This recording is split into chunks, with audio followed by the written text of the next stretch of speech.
What up? What up? What up? What up? What up? What's good, bro? Good morning, everyone. Good morning. Sorry that we're running a little late here, but we are definitely in the building for episode 15. Episode 15, ladies and gentlemen, and that is the Darion Hopkins Show. I am your host, Darion of the Darion Hopkins Show. And I got my right hand man with me. He's going to be here on Monday mornings with me. Talk about everything that happened over the weekend. Mr. Mo Green in the building. Good morning, sir. How are you? I rarely can hear you, brother.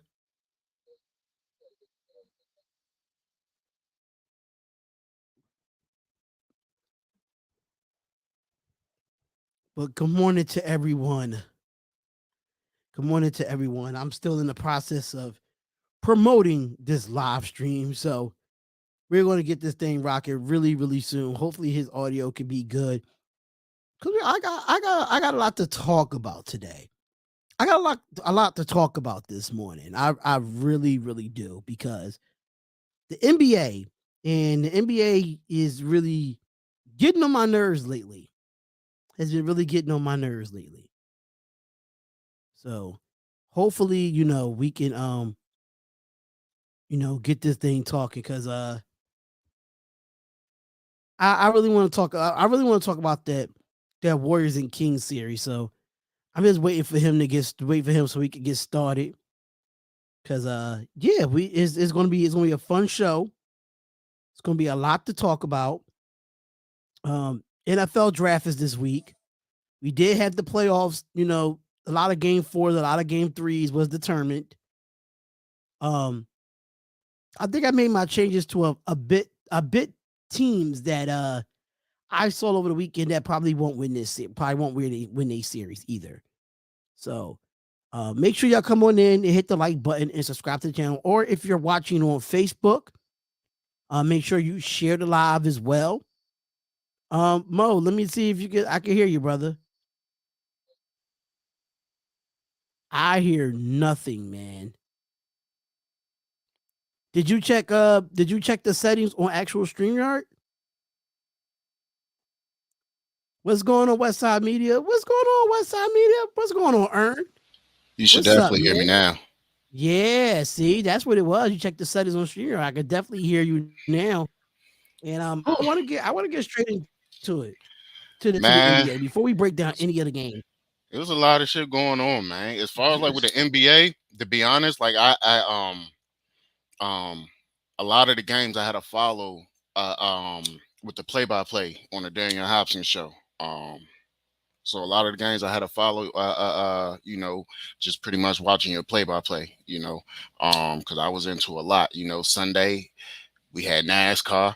I'm trying to watch the play-by-play and NASCAR at the same time. It's at Talladega. I'm hoping somebody wrecked. The wrong person wrecked and messed my money up. So it's a lot been going on, man. All right, so let's get straight into it, man. And I said this before when it comes to the NBA, and when it comes to a lot of changes for me when it comes to who's going to win the series. Now, Yes. on Friday and Sunday, I watched the New York Knicks and the Cleveland Cavaliers play. And Cleveland could not pull out a win in New York to save their life. I'm switching my pick right now. The Knicks would end the Cleveland Cavaliers in 5 games. I'm sorry to say. The Knicks will end Cleveland in It 5 games. Man, with that series, man, it's like, yeah, the Knicks. In I five. was not expecting the Knicks to be that. I mean, I was expecting the Knicks to make it a great series, but damn, And look, 3 games to 1? Julius Randle had a bad game yesterday. Julius Randle had a bad series in Yeah, itself. bro. But my Even though man, he's having a bad series, bro, like it's just they still winning. Brunson's stepping up, but RJ Barrett the last 2 games has been phenomenal. yeah, yeah, So yeah. if Which is RJ good, Barrett could keep this up, which is good to see because last year we seen some of that, but then I think with some trades and Josh Hart coming in and everything like that, it kind of pushed RJ Barrett back, and now that the playoffs, Barrett back, bear it back. He putting together that game that they need in order to win a ring. To win this series and to take them further. So look, hey, big shout out to the Knicks, yo, for real. I wanted that series. I want that series to go 7. But it don't seem like it's gonna happen. Because the last time we did the show, we said that one of the best series in the East. We Yep. said that. Yep. It has turned out it's not being the best series because the Knicks are dominating the series so far. Yep. I don't know what's going on with Cleveland because for me in the last 2 games, there was no toughness. I don't know if they're afraid of Madison Square Garden. I don't know if they intimidated by it. But Garland finally showed up in the second half of that game yesterday. Yeah. But Donovan Mitchell couldn't was buy a nowhere. basket. Yeah, Donovan Mitchell was nowhere yesterday. Like he was nowhere. And Garland, he is not the type that's going to give you the points and the assists with a little bit of rebound. Garland ain't never been that type, So Right. like when Donovan Mitchell got a bad game like that, ooh, it gets ugly. It gets ugly for the rest of the team. Jared Allen can only do but so much. The 2 big men can only do but so much. But man, shout out to New York, man, for real. Yeah, New York, at least one team still in New York, unlike my Philadelphia 76ers has swept the Brooklyn Nets. I'm gonna get more into detail with that. I'm gonna get into more detail with that game. But what did we learn from the Kings and Warriors game? What did we learn from that? And I have to say this when it comes to this Kings and Warriors series. Best series in the NBA, by the way. Yep. Let's throw that out there. Mm-hmm. Best series in the NBA. What I've learned is that no matter if the Kings are on the road or no matter if the Kings are home, yes, they got blown out in game 3. We know that. We've seen that coming. We've seen that coming from a mile away. We knew that the Warriors was going to come out and play their best basketball, and they still play their best basketball like they did last night. But the Kings was like, "Oh, y'all not going to dog walk us again. Y'all not going to dog walk us. We're going to make this a series." Even though the Warriors won by 1 point and barely won that game last night. Yeah. Watch out for them Kings at home now because the Warriors does not play well on the road. Look, who even though this series is tied at 2-2, bro, who do you got winning this series, man? I'm gonna be honest, right? Before the series started, right, I actually had Golden State sweeping them because I didn't think the Kings were ready yet, for that playoff. Now, Golden State, you in trouble. And it's hard for me to say that Golden State, you in trouble, but you is in trouble. You in trouble because everybody that watched that game, bro, y'all prayed to win. Y'all went at halftime and y'all prayed. Somebody said a prayer in that 4th quarter for real. Because due to some calls, y'all was done. And when we go back to Sacramento, they not playing. They not playing at all. For real. Golden State, hey, look, man. I might got to change my pick with that. And say, look. I mean, you already had to change your pick. I mean, you still had the Warriors, but you had the Warriors sweeping, so you had that totally wrong. Yeah. Totally wrong. Yeah. And it's like one thing I did see yesterday was Sacramento kind of got tired. I wouldn't think they got tired. I felt like they rushed possessions because they was down so much. Yeah. They didn't go into their offensive sets enough for me. Yeah. And I'm like, you got to be patient. When you play your half-court offense and Sabonis is giving you those handoffs and setting them picks, and you drop it to the basket and try to get an open man, get the open man down out on the 3. You were not doing that. You was going they was going coast to coast. Oh, we gotta score because we don't know what the Warriors is going to do next. No. You play your style of basketball. Yes, I understand the Kings' style of basketball is to get out in fast break and get in transition. but you get in transition with more than one player going coast to coast Mm-hmm. because you want to make sure they're going to cave in on you and you kick it out. Mm-hmm. So I feel like when it comes to lack of experience in that fourth quarter, it showed. And hopefully they can look at it on film when they go back to Sacramento and see that, listen, we right here with these boys. We right here with them. And I'm still picking with the Kings to win in 7. The only way the Warriors will win this series if they Have get a game in Sacramento. They have to win next They game. have to win a game in Sacramento. Yeah, If they don't, it's going to 7 games and they're going to lose in Sacramento. they have to win next game though. And that's why I said like Sacramento ain't playing around. You ain't gonna go in Sacramento home and just think you're gonna come in there, playoff or not. You ain't gonna come in there and think you just gonna beat them like that. Not in Sacramento. Mm-mm. Nah, them boys, they showed me something. They showed me who gonna run the West in the next 2 years. For real.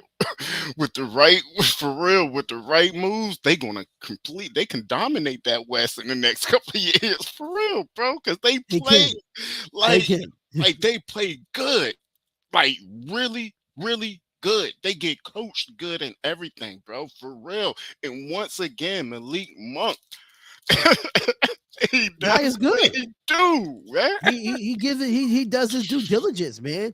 He does his due diligence when it comes to coming off the bench. But Keegan Murray, man, the game that he had yesterday, that Yeah, was a coming out party for him. And yeah, I was waiting for it. I'm like, Keegan Murray's going to have one game where he goes off, and the fact that he went off yeah, in Golden State, yeah, that was hard to do yeah, as any player because a lot of people struggle in that building to score yeah, outside of De'Aaron Fox because De'Aaron Fox is just a superstar before our eyes. Let's be honest here. But Keegan Murray had one of his best games of his career, and he might have submitted himself as what? I mean, I wouldn't say rookie of the year, but hey, listen, he on a good team right now. You just never know. yeah, You just never know. So yeah. we're gonna get to the breakdown of like scores and stuff like that of these games, but there's a few games I still want to talk about real quickly. The T Wolves survived last night. They did. I picked them in a sweep. I picked Denver in a sweep to get this over with. And people say that I was wrong for saying Denver is not entertaining to watch, and they still not. One of the Mm-mm. reasons why it was entertaining last night because the T Wolves put it into overtime and Anthony Edwards had himself a magnificent game Yeah. last night. And even with the overtime game, it was still low scoring to me. It I was mean, still, what? it was still even though it was still low scoring to me as well. Mm-hmm. But Anthony Edwards had himself a phenomenal game last night. Um, I'm surprised this game went into overtime. I'm surprised that Denver let them win a game. Yeah, For real, for real. I was looking at a I was sweep too. completely surprised about that. I was convinced it was going to be swept, like for real. I was like, get the brooms out. I was like, I'm not doing this game. Get the brooms out. But we gonna get into we gonna break down Which the numbers on that Philly as fans well. should be happy because they the only team that swept. Facts. That's absolutely facts. And you know, Nikola Jokic, 43. Anthony was 34. But we're gonna get more into that. Jason Tatum. That's a bad man. Yes, he is. 62 points in the win over the Atlanta Hawks. Playoff Tatum. Playoff Tatum is it's a little different. It's a little bit more different. It definitely hits different when you Yeah, got playoff Tatum. playoff Tatum hits a little different, man. Let me ask you a question, right? What's up? Can you see Boston beating Philly? We go get more into that because we got to talk about Joel Embiid's injury because What? it's really all about if Joel Embiid can really sustain a 7-game series with his injuries. Well, I'm so glad that they swept Brooklyn because he needed that time. I was so glad that they swept Brooklyn. That that they won that last game without him, yo, because it gives him more time to heal a little bit, you know. Right. Um, so I was glad to see that. You know, I And was for the people that don't know about my Philadelphia 76ers, going into that game, the Philadelphia 76ers was 11-5 without Joel Embiid this season. Now they're 12-5 without Joel Embiid. But this is what you know what? Fuck it. Let's get straight into that game. Fuck it. Let's get straight into it. Because I got some shit to say to Doc Rivers. I got some shit to say that even though the Sixers won, but I got some shit to say. You see the difference, Doc Rivers, and I don't give a shit who's watching. But you see the difference when James Harden is not on the floor and how this offense looks better when James Harden is off the floor. I'm sorry to say, I understand that he could score while will. I understand he lead the league in assists. I understand that he could be a deadly shooter when he makes shots. But you see better movement with or without the basketball when James Harden is not in the game. Tyrese Maxey is your dog. That's your dog right there. Maxey is your dog, bro. It really don't get me. It really pissed me off watching that game on Saturday. It really did because James Harden, all we did offensive philosophy was ISO. Let him do what he want. And did drive and kick out. But you see, when I don't want to be disrespectful to Joel Embiid because I know that he would have been dominant if he would have played in that game. But you see how Tobias Harris played when Joel Embiid is not on the floor? I love how Tobias Harris plays, yo. He's a very underrated power forward in the league, yo. I like Tobias Harris since Clippers. For real, bro. Tobias Harris with like you can even just look at the history. Go back. Any game where Embiid is out, look at Tobias Harris numbers. Like Exactly. for real. Like look, he's gonna shoot his ass off, yo. For real. Like, man, Tobias Harris is a monster. For real. Tobias Harris is a really one thing I like about Tobias Harris is that he goes out, he doesn't complain, he just play his game. Mm-hmm. But when you see where he has an opportunity to step up, Mm-hmm. and that's the thing that I was concerned about the Sixers. Who would be the guys that would step up? Because me going into this game, and I'm looking at the box score now. PJ Tucker, we all know that he's a defender. We all know that. But there's two people that y'all needed to step up on rebounds, and they did it. It's two people that y'all needed to take them rebounds when Embiid was out, and that was my man Reed and Harris. Well, let's not go there though, because Paul Reed had what 15 rebounds in game 4, Mm-hmm. but Tobias Harris had 12. Mm-hmm. You had Maxey with 8 and Harden with 8 rebounds. Mm-hmm.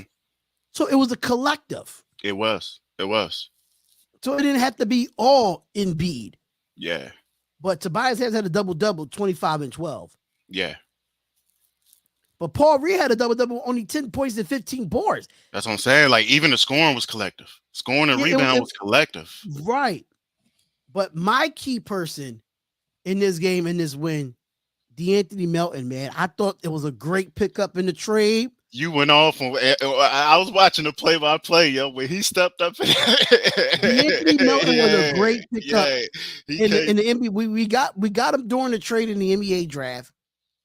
It definitely mixed with getting DeAnthony Melton. It brings Korkmaz down, and I'm kind of happy that I'm not a fan of Korkmaz at all. I'm not either.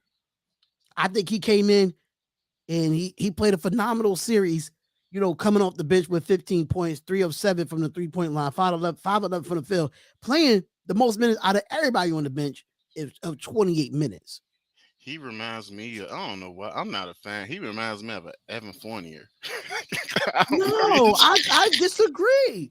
I think he could drop. Evan Fournier does not drop to the basket. That's true. No, it does. Yeah. No. I'm talking about I'm not talking about Melton. I'm talking about what's his name? Chroma. I just bro, I don't like that man at all, bro. It's like I'm not a big fan of Korkmaz, but shout out to the Brooklyn Nets though, because these 4 games was not easy I think game one was the only game that they actually we actually blew them out. The last three games of Brooklyn Nets was in it. In the first quarter, they was dog walking us in the first half, but the second half adjustments that the Sixers made defensively, it made it a little bit more different. And now they had to learn how to defend differently without Joel Embiid in game four. So For when real. it comes to the Brooklyn Nets, I Finney mean, Smith had 8. Johnson, Cam Johnson had a bad game in game four. He only had 11. Bridges only had 17. Claxton with 19. And he had Dinwiddie with 20, but they bench play didn't do nothing. You nah. barely played Seth Curry. Joe Harris only had 4, and O'Neal had 3. Yo, let me ask you a question, right? What's up? How do Royce O'Neal and PJ Tucker get the minutes they do? Okay, so Royce O'Neal and PJ Tucker, when it comes offensively, is 4-on-5. They can't score to say they like, but they can rebound and they can get the hustle points. Defensively, you're getting 5-on-5 Mm-hmm. because PJ Tucker can defend anybody on the floor, no matter how big, small, or wide they are. Mm-hmm. So that's why they get the minutes that they are, because when it comes to, okay, PJ Tucker reminds me of a defensive version of Marcus Smart, but not offensively. Yeah. You get what I'm saying? Marcus Yeah. Smart can play both sides. He can shoot the ball, he could drive to the basket, but PJ Tucker does not have the offensive arsenal as Marcus Smart. Yeah. Same thing for Royce O'Neal. With PJ Tucker, we see that once in a blue moon where he'll shoot like 3 threes in a game. Right. And you just never know. You At the end of the day, I wouldn't leave any NBA player open up for a 3. I just wouldn't. Me either. And PJ Tucker, he's going to keep shooting until he makes it. If he's wide open, he's going to take that shot. Mm-hmm. But he's really on the floor to irritate the stars defensively. So that's what they really on the floor for. That's a fact. Because So, I just see like their minutes be crazy, but it's like you don't really see much. well, But Tucker only played 29 20 minutes, and Royce O'Neal only played played 25.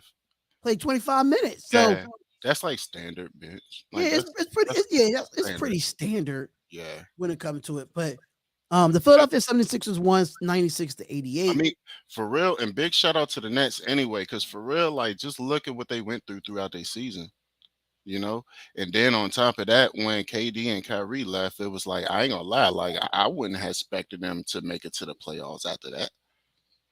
Yeah. I ain't expecting to make it to the playoffs with them there, so I ain't expecting, you know what I'm saying? But so after that, but like shout out to Brooklyn for real. But you have to think about it too, is that they only played they didn't play a lot of games with each other. Mm-mm. They learned about each other during this playoff run. Yeah. So I think next year, if they make a few more couple changes to their roster, they could be pretty good. We already know Mikal Bridges, Dinwiddie, and Cam Johnson is their young 3. Yeah, and I ain't gonna lie, like I love the fact that Dinwiddie going back because I didn't want him to leave Brooklyn. Right. Like he was a good asset in Brooklyn, like and still is too, for real. What's going on, Big Simple? Shout out to Big Simple. What's going on, brother? Shout out to Philly though. But who else we had Saturday? it was a few games Saturday. Suns and Clippers. Okay, I'm gonna be honest with you here, brother. This series is done between the Suns and the Clippers. Oh, that's over. This series is done between the Suns and the Clippers. And me personally, I'm changing my pick when it comes to the Memphis Grizzlies and the Lakers. I'm taking the Lakers. I was going to take the Grizzlies in this series, but I am taking the Lakers in this series. I think the Lakers have flipped the switch. I feel like the Lakers they're more physical, and even with John Morant scoring 45 points, it still wasn't enough. It's why it won't be enough? Because like we all know, Lakers got LeBron, but notice since like the last few games before, and AD is playing very, very good. Yeah, and once he's on the floor and once he's very, healthy, very he's good. a baller. He's a baller. Yeah, like extremely good, bro. Like for real. Like, and that's why, like, and then on Dylan Brooks, you gotta shut up, bro. You can put yourself in a position to talk, but look at who you're going against now. You gotta You shut up. can't. You You hold gotta up. play, bro. That's hold up, bro. Because Dylan Brooks gets on my nerves because he remind me of Draymond Green in some point. Like if you're going to talk, at least back it up on the floor with seven. You had 7 points at 3 of 13 from the field before you got ejected. What are That's you all. talking for? Pretty much. Like if you gonna talk though, like okay, like Draymond, the only thing Draymond, okay, Draymond, I give you this. You can talk about rings and all of that. I say I give you that part right there, right? But if you gonna talk, bro, you better be at least top three scorer, rebounder, or assist dude at all. Yeah, like Somebody be one of the three right there. Don't talk and just like nah, dog. Like, like for real. big simple. We're gonna get into that. We're gonna do a 1 round mock draft today on the show. So definitely we're gonna get into that. We're definitely gonna get into that Raiders pick. And we're gonna get into all the picks, all just the first round. We ain't going 7 round mock. We ain't got all day for all It's that. crazy. I just did one with my pops and shit, yo. Hey, look. I got some. We gonna get into We that, we right? gonna get into it. We gonna get We into gonna it. get into that right there. So my question to you is this, and I'm stealing this from First Take, and I really don't care because I'm watching them right now. I don't care. Who was the biggest disappointment in this playoff so far when it comes to the games of this weekend? Donovan Mitchell or Dylan Brooks? Because Donovan Mitchell was 11 points, 5 of 18 from the field, 4 rebounds, 5 assists, and 6 turnovers. Donovan Dylan Mitchell. Brooks, 7 points, 3 of 13 from the field, and ejected in the third quarter for hitting LeBron James in the groin. Who was the bigger? Who was the bigger disappointment? Be honest, in my opinion, I feel like Donovan Mitchell, just because I put him a little bit further up there. I put him up, further up there than Dylan Brooks. Dylan Brooks, like okay, I get it, bro. Like for one, Dylan Brooks, bro, like you got a good game, but you're not consistent. You're not consistent with your game. You feel me? And then I get it, yo. Like, people talking about Memphis, what's this generation called? Gen Z? Yeah, You feel me? Y'all the team of this Gen Z, bro. Like for real. The rappers, y'all be chilling with the rappers and everything. You feel me? So your actions, I expect that. yeah. I have to say I, Donovan Mitchell as well. I Mitchell, just feel like the disappointment is bigger on Dylan Brooks because of the talking that has he done. yeah, but Mitchell, Like, like I kind of like man, bro. I was hoping that game, bro, that y'all would have came in, bro. Like I I'm was gonna be hoping to honest, see it. Dylan Brooks is a bum. I don't give a crap what nobody say. He's a bum. Yeah, like he's not consistent. He's a once in a while His get whole you some career, he stats has and not been all, consistent. bro. Like yeah.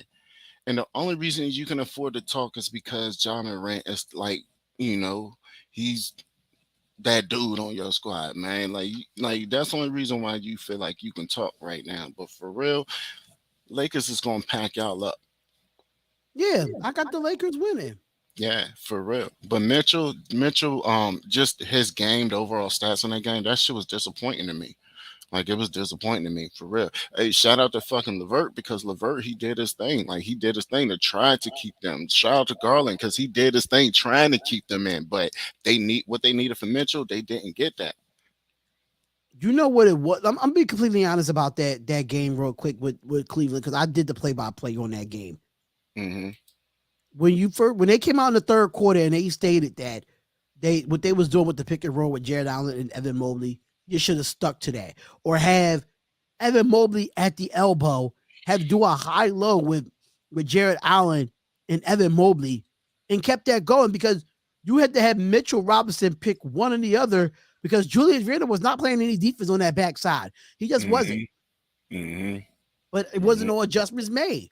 So even Mm-hmm. though that Cleveland did go out on a run and they did have the lead at some point, they went to what they know best. They went to what was working and they went away from it. And that's why they Mm-hmm. lost this game. Mm-hmm. But Suns and Clippers, man, Suns and Clippers, this series is over.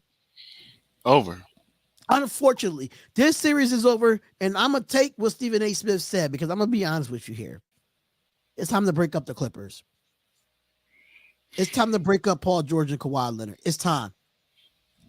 In the years they've only been there, they only played almost Kawhi Leonard and Paul George only played 30 games together since they've been there. Kawhi needs to retire. I don't think his knee is 100%. And I I think think that Paul George needs to retire too. He has not been the same since his nasty broken ankle. yeah, Has not been the same Paul, since. Paul George. I agree with both of those statements. They both need to retire. More, I feel like more so Paul George. Nah, they both need to retire. Period. For real. Paul George, man, like you got a little bit extra going on, bro. And I hope you get the mental stuff situated. You know, Kawhi, um, look, bro, What was the point of low management all season? What was the point of it? I don't like that. I hate that. I hate low. I hate that time. I hate that, yo. Reason being because, bro, fans literally save their money just to buy tickets, just to see certain people, dog. Like for real, bro. Like if Well, I'm a Clippers, but I feel like it on Kawhi Leonard's part, he wanted to make sure that knee was 100%. And that's why he took the low management. Now, if you have a previous injury like a Kawhi Leonard, like you tore your ACL, and you want to take that low management off your knee just to make sure that you're good, I understand that. hmm But we have players out here taking low management because they just don't want to play. It's a that difference. that's a difference. Yeah, that's a difference. Dang, yeah, I don't know. With Kawhi, it just seemed like he been in low management since daggone San Antonio. Well, we Like all for know why he real. did low management so much in his Yeah. last season. We all know why he did that. He wanted out because he felt like that prognosis of his knee. Those Spurs trainers didn't have a real good diagnosis of his knee. hmm So hmm that's why he really left San Antonio. Let's just keep it real there. And then when he went to Toronto, he was back to 100% after that. But it's the same knee that he had issues with in San Antonio. It's the same knee that he tore and the same knee that he's having problems with right now. And for real, man, I feel for my man Westbrook because for one, you was on the team. Westbrook wants to play. He has He it in him that does. he still. But you want once you was once on a team, right? That didn't want you. Now you on a team that just you thought it was a good thing, and you like, damn, like what happened? Westbrook can't get a break, man. He just can't get a Yeah, break. But bro. Like, I feel like these playoffs now, looking at Westbrook and how he's been playing, he might gravitate some stars over to the Clippers hey, he because got they seeing his productivity in this series. Even though they down 3-1, his productivity is good. Like he had what 37 last game, but if you look at the stat sheet, mm-hmm, they won 112 to 100, but they was in the last two games. mm-hmm, They were in it. It's just mm-hmm, defensively they just couldn't have. They had no answer. Like they had no answer for Booker and Durant. Durant had 30. Booker had 31. mm-hmm. Everybody else, yeah, Paul had 19. You really don't see Chris Paul go off the way he did. You usually don't see that's once in a blue moon for the old man. Yeah. DeAndre had 15 and 13, but he ain't getting nothing out of Morris Senior. He ain't getting. None I of the don't thing. understand how Zubac is so big and he don't get no type of points. Westbrook had 37, Gordon had 10, and Nolan Powell had 14. And Terrence Mann had 13 off the bench. You're not going to beat the Phoenix Suns that way. You're just Nah, not. nah, nah. So that's why I respect Michael Jordan and all the other guys. I do too, but if you look at Michael Jordan's career, Michael Jordan really didn't have a major injury that kept him out. If you look at those players back in the day compared to the players now, I don't know what they're doing in the weight room. It seems like they just working on upper body strength because every time I turn around when it comes to football, basketball, it's always a lower leg injury. And you see a lot of ankles rolled in the NBA now. You know why? Because everybody forgot to wear high top sneakers now. Everybody wear them low top. They want to wear them light sneakers so they can Mhm, get that high bounce. mhm. But then when you roll your ankle, it's something different. So I mean, for me, I don't think they work. I don't think they go in the gym and work out on their lower legs. I just think they don't. I don't Yeah. know what they do not to get stronger on their knees, but I'm gonna say one person that actually came back from 2 back-to-back injuries and looks good, and that's Klay Thompson. Yeah. Yeah. So Yeah. he took his But time you coming know back. what? But you know what? Throughout his workouts and stuff, he kept posting videos of him taking shots and everything, saying stuff like, "I can't wait to get back." You feel me? Right. Like that's one thing I seen in Clay. Like throughout, like his whole rehab and recovery stage, yo. Like we seen it in him that he wanted to come back. Like I remember he posted one clip. It's floating around on YouTube, yo, where he's in the stage of his recovery and he's finally able to shoot, and he's just sitting there and just shooting, just going back and forth shooting, yo, for real. And that's why Klay Thompson is always healthy. Like even though that he recovered from the Achilles injury and he covered from the torn ACL, those last 2 years has been tough on him. But he Hmm. took his time coming back. So even though that he did play in the regular season, I still don't blame Klay Thompson getting some load management. I don't blame Hmm. him because you just never know with the NBA now. You just never know. And it was kind of a scare. People was one time he went to the basket and he slipped. I was like, oh shit. Thank Hmm. God that he was good. Now, Because going into that, I was like, oh man, here we go. This injury all over again. But he was able to catch himself and he was good. Speaking of being slipped, and the last game I want to talk about, because this is kind of concerning to me now. The Milwaukee Bucks and the Miami Heat. Even though Miami won, right? Jimmy Butler with a it looked like a back injury. Hopefully he can go for game 4. Hopefully he could go for game 4. And will hmm Giannis be back for game 4? That's another question. Because Miami won the game without Tyler Hero. But hmm guess who came in? Who did we talk about on the show last Monday? Duncan Robinson, he right? said he guaranteed that one game. Don't Hey, yo, you just don't know when it is. But I swear to God, bro, it's always my man Duncan, yo.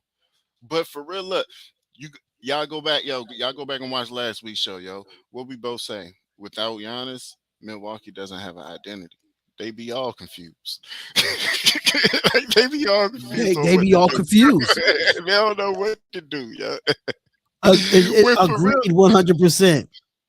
if you look Agreed at their team, 100%.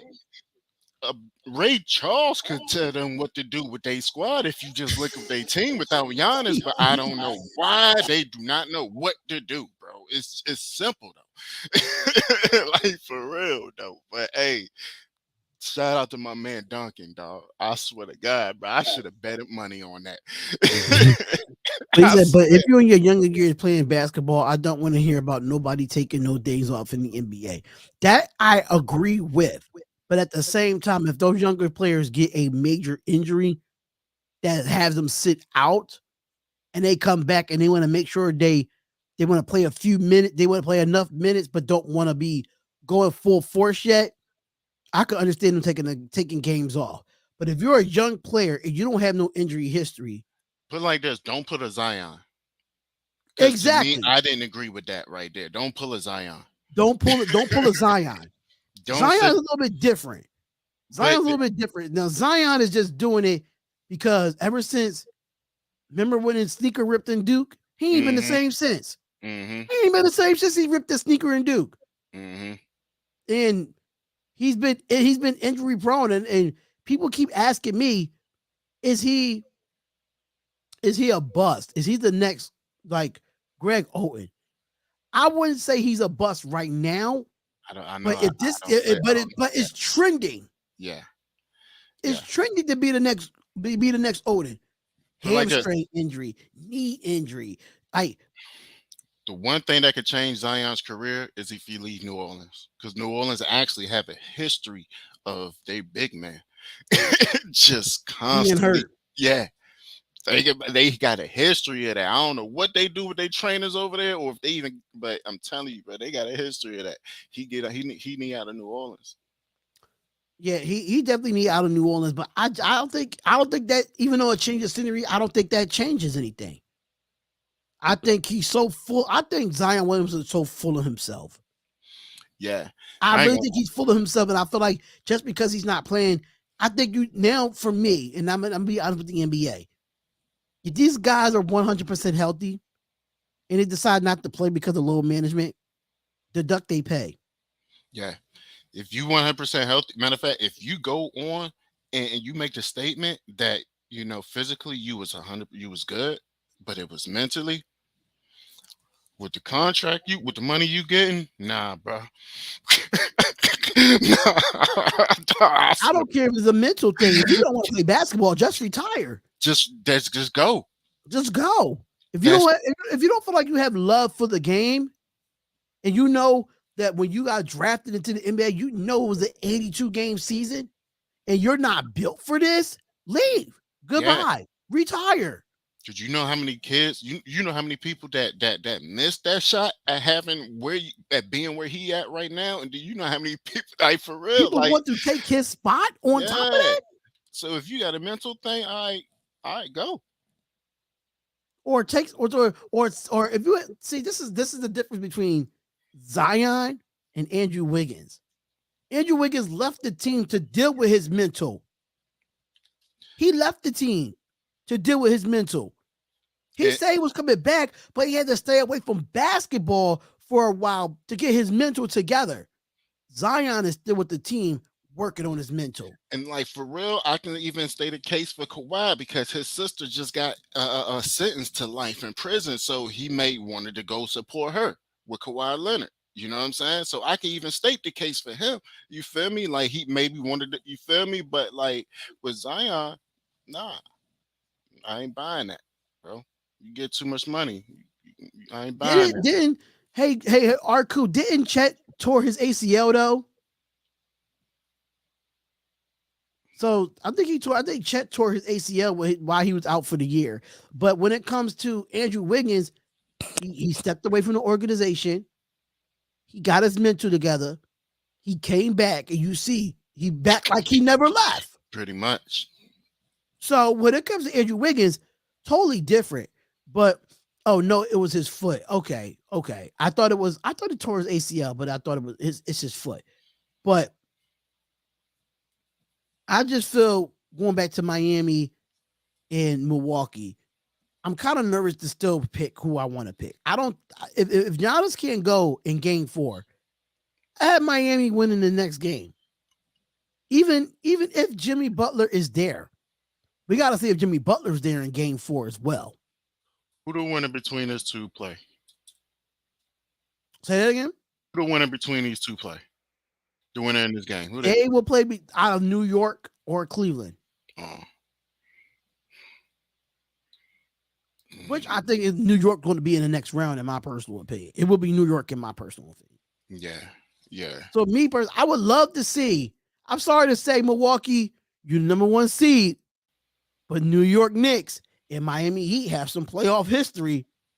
I'm just saying, if you look at the past and you look back in the day, where you had the Allen Houston and the Latrell Sprewells of the world, and we had Lonzo Mourners of the world, those rivalries got personal.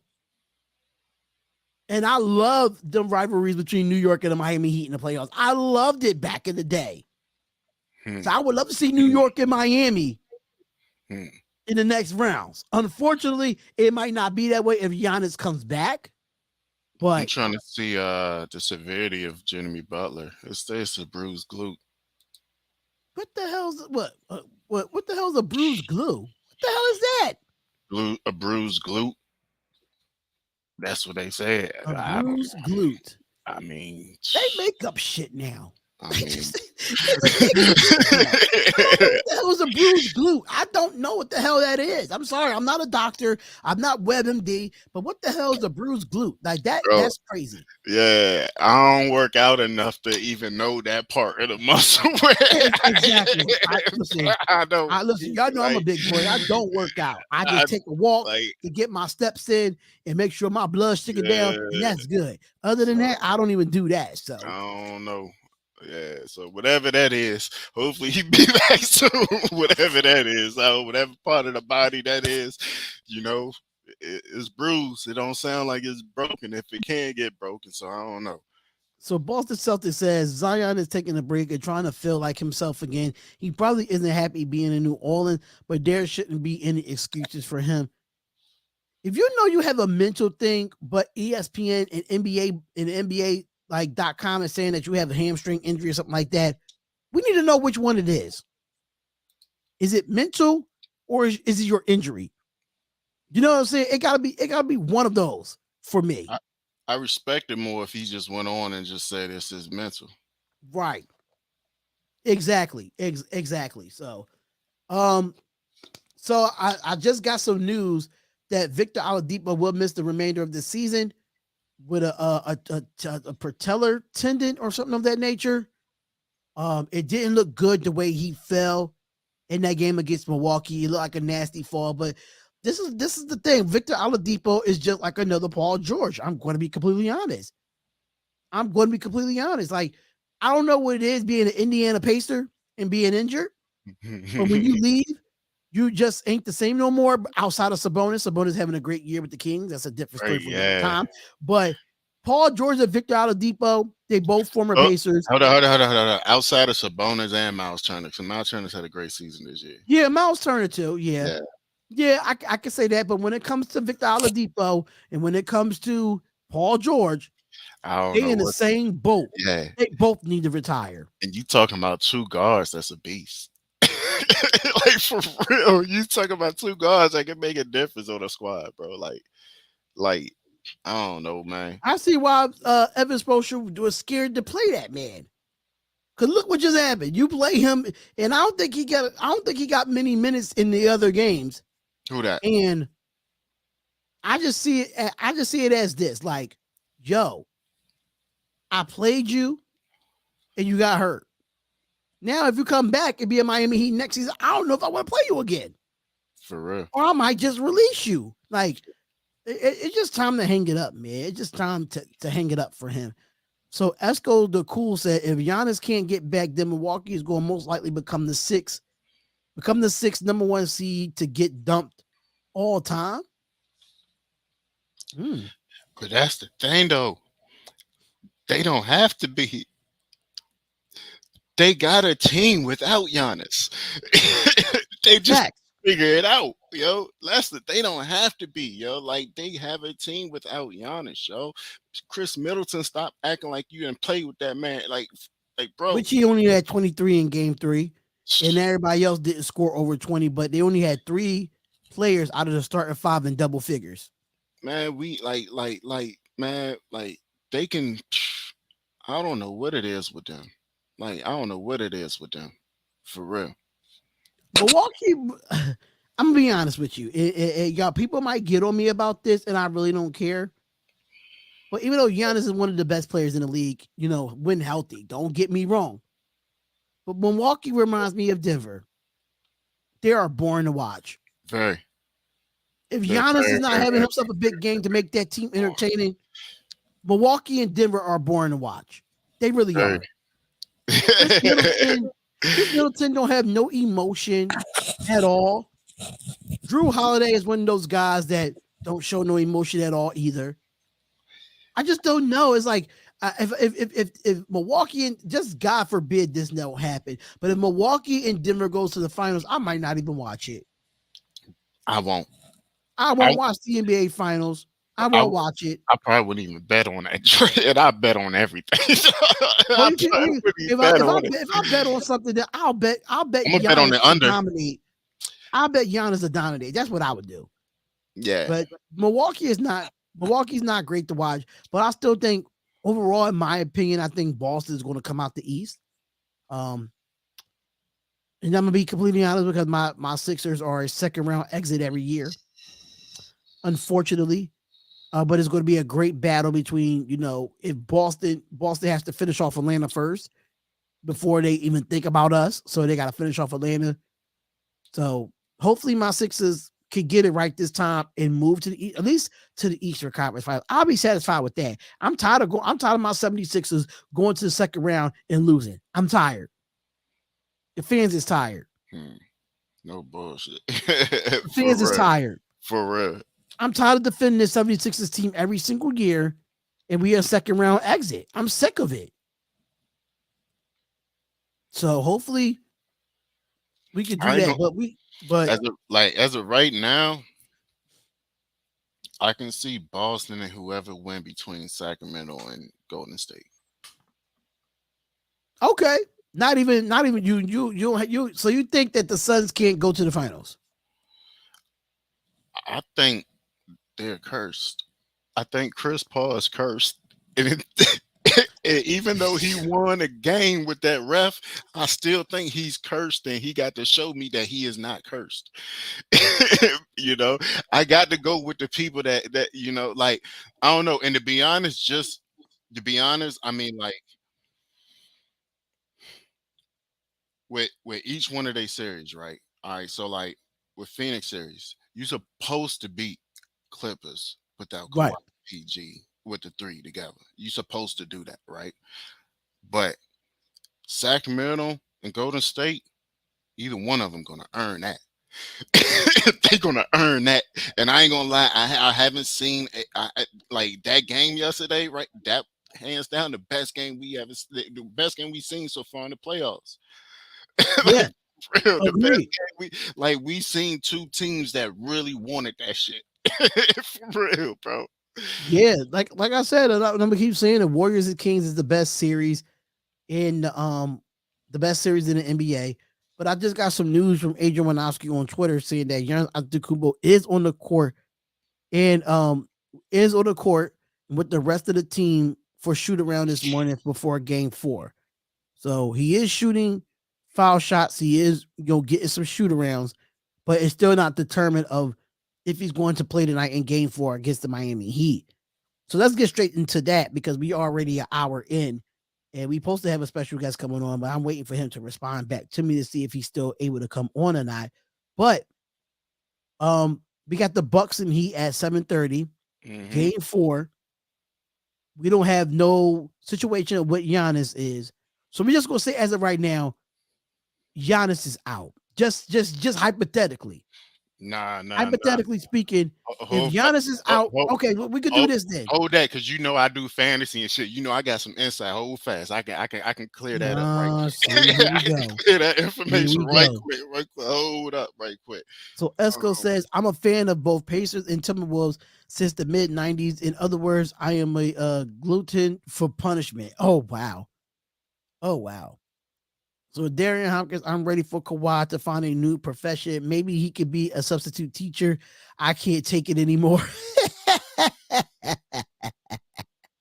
Listen, he could do something because Kawhi Leonard is don't get me wrong, he's talented, he's great, but when he's hurt, it's a different story with Kawhi Leonard. So it's a totally different story with Kawhi Leonard. But who do y'all have in the chat? Let me know in the chat who do y'all have winning tonight when it comes to Milwaukee and Miami. It really determines on which Giannis is playing tonight. He's leaning more towards playing. So according to It Remote ain't set. Green, the fantasy They say guru, that it ain't set in stone, but they leaning more towards playing him due to the situation. even though that Giannis might play, and what is the status of Jimmy Butler? If I was Milwaukee, that's how I would determine that. Because Because if it's a bruised glute that he can play, because thing is though, like if you take Giannis or you keep Giannis out and Jimmy Butler out, now Milwaukee could beat Miami without the Jimmy Butler, and if without them having Giannis, they can't. Because Tyler Hero's Interesting you not say that. because without Jimmy Butler or Tyler Hero, you know, like I'm not going to mention Duncan Robinson this game because we only see that one game. You know, Bam Adebayo is playing, but I mean, who else would they depend on? I mean, would it be what, a Kyle Larry and Bam Adebayo game? You It'll know, probably be a Kyle Lowry's going to have to step up as one of those veteran guards. no. Then Um, you had Max Struz that has been shooting well in these playoffs. all of them gonna have to. Gabe, Vincent, all of them gonna have to. You know, Yeah, they all gonna have to step up. You know, but like I don't know. I just think like without both of them in the game, I think Milwaukee can take that without if they decide to keep Giannis out. But that's only if Jimmy Butler's out. yeah. If Jimmy Butler is out, then I have to go with Milwaukee to win this game. Hmm. Because I know Chris Middleton. I mean, like I said, I'm not a big fan of Chris Middleton. I'm not a big fan of him in my personal opinion. But um, according to the match predictor on ESPN, they had Milwaukee winning 67.4% to 32.6 for Miami. So if only if Giannis is playing, I'm But that taking Milwaukee. that right there kind of shows so that's pretty much how be that's like all right, so in the fantasy and sportsbook world, right, that's kind of how you can predict a little bit of what the outcome going to be, right, because of Right. the margin and the percentage, you know, so that's saying that Jimmy Butler 9 times out of 10 might sit out. It's a possibility that Jimmy sit out and Giannis play, you know. That's how we look at it from early on. We don't set it in stone, but you know, if you was to bet early on, you know, you could possibly go by that, you know, Right. like if percentage is that much higher for Milwaukee, you know, then it could possibly lean to Giannis playing and Jimmy Butler sitting. I agree though, Esco. Yeah, if Jimmy Butler's out, definitely sit Giannis. Yeah, Tobias Harris stepped up for the Sixers. He sure did. We did talk about that when it comes to Tobias Harris. So, all right. So let's. So Middleton need to play the same way. I'm gonna take I'm still gonna take Miami tonight. What we need for Middleton is the same way he played when it was him and Malcolm Brogdon. That Chris Okay, that Chris agreed. Middleton, we need that same type of Chris Middleton when him and Malcolm Brogdon was together. Because Okay, he was more of a I'm gonna step up and I'm gonna score. He gonna get to 25 something points. Easy. right, For real. right. So before we get into the last game of tonight, NBA playoffs, if you want to listen, we have a great promo going on right now, y'all. We have a great promo going on right now with SeatGeek, ladies and gentlemen. If y'all want to go to any live event, any concert, you want to go to an NBA playoff game, if you want to go to some preseason games of the NFL, if you want to go to hockey games, you want to go to any type of sports event, go to SeatGeek.com and use the promo code D Hopkins, and you get your first $20 off on your first purchase. So you'll get $20 off your first purchase. So make sure you go to SeatGeek.com, use the promo code D Hopkins, and you will get $20 off on your first purchase with SeatGeek. Even if you want to go to wrestling events, I don't care if you want to go to UFC, WWE, boxing, anything of that nature, you go to SeatGeek and use that promo code D Hopkins and get $20 off your first purchase, man. So shout out to SeatGeek for partnering with me and the show to do this. So make sure y'all go over there and support SeatGeek. They are a good company over there. Make sure y'all go check that out. But game 4, Memphis Lakers. Lakers got the series 2-1. Mo, who are you taking here? Lakers. Lakers. Convincingly? Yeah. Okay. So the crazy thing is, like, the predictor is kind of close Hmm. on ESPN.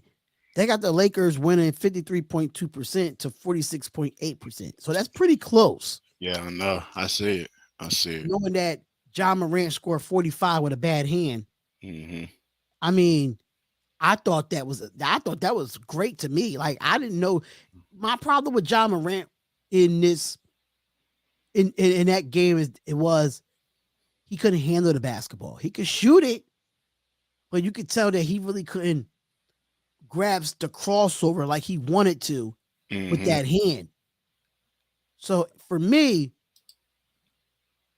I'm taking the Lakers as well. I can't see Memphis winning another game in LA just because of if they play the way they played and they came, it was like 34-9 in the first quarter Mm-hmm. in game 3.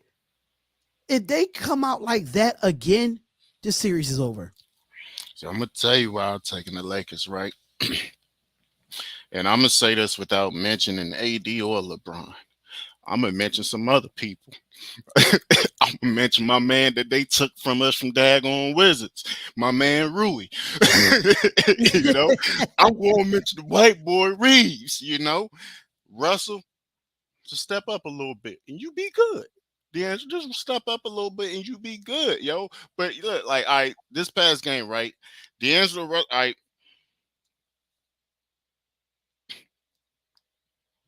17, 7 assists, 4 rebounds, right?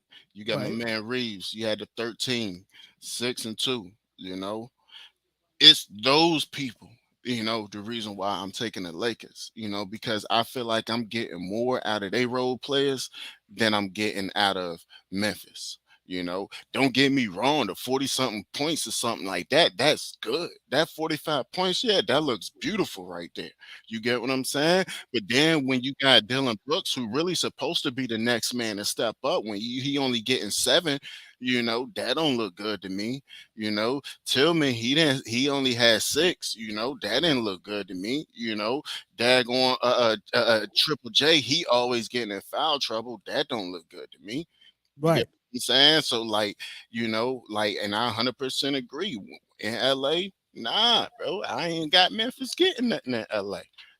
And then I feel like LA get it right now, then that's what we gonna see championship LeBron come out. Cause I still haven't seen that part yet. I don't. For me, I'm gonna be honest. I don't think you need to see it Hmm? in this series. I don't think you need to see it because this is the first time that I've seen outside of the Miami Heat run that he has a supporting cast. Mm-hmm. That he doesn't have to go and do everything on his own. Mm-hmm. Nor that I'm not really a big LeBron fan. I'm not trying to dick eat or nothing like that. But I'm not a real big LeBron fan like that because sometimes I feel like he's so big and he complains like a big ass baby. Sometimes when it comes to fouls and refs and stuff like that, that's my problem. That's my problem. But I think the supporting cast, his bench, has stepped up. And if I'm the Los Angeles Lakers, I am re-signing Austin Reeves at the end of the season. Absolutely.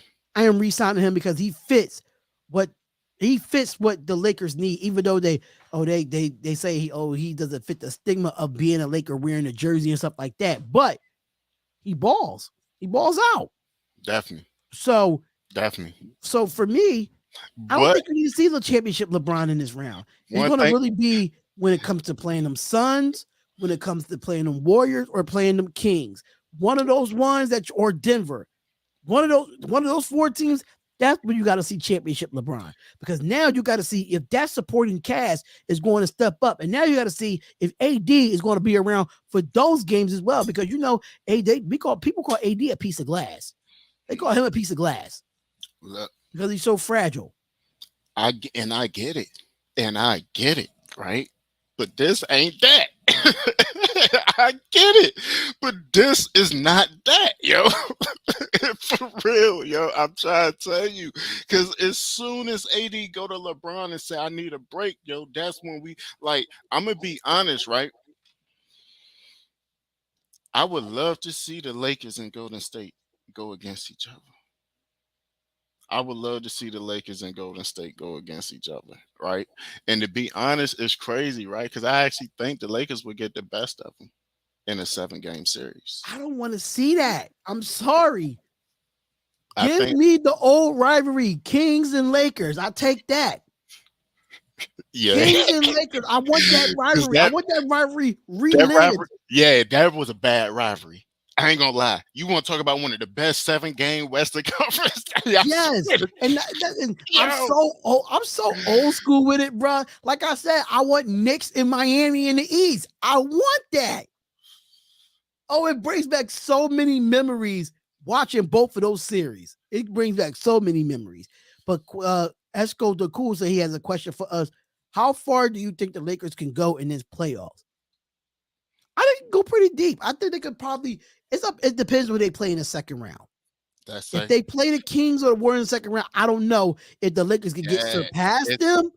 like it's But like I think they got to play the winner between that and that right there is going to be a, you know, but I you know mean, what though? I wouldn't be mad if the Lakers lose in the second round to either of these teams. And I'm gonna tell you why, because they had to go through a play-in just to get here. they will. Yeah, absolutely, And they had a terrible year absolutely. record-wise. They went out and completely did a 360 on a roster and made it to the second round. I think that's an accomplishment for the Yeah, Lakers for moving forward, in yeah, my opinion. absolutely. So yeah, Lakers and Kings would be great. That would be great for television. It would definitely be great for television. It'll definitely be great for the playoffs.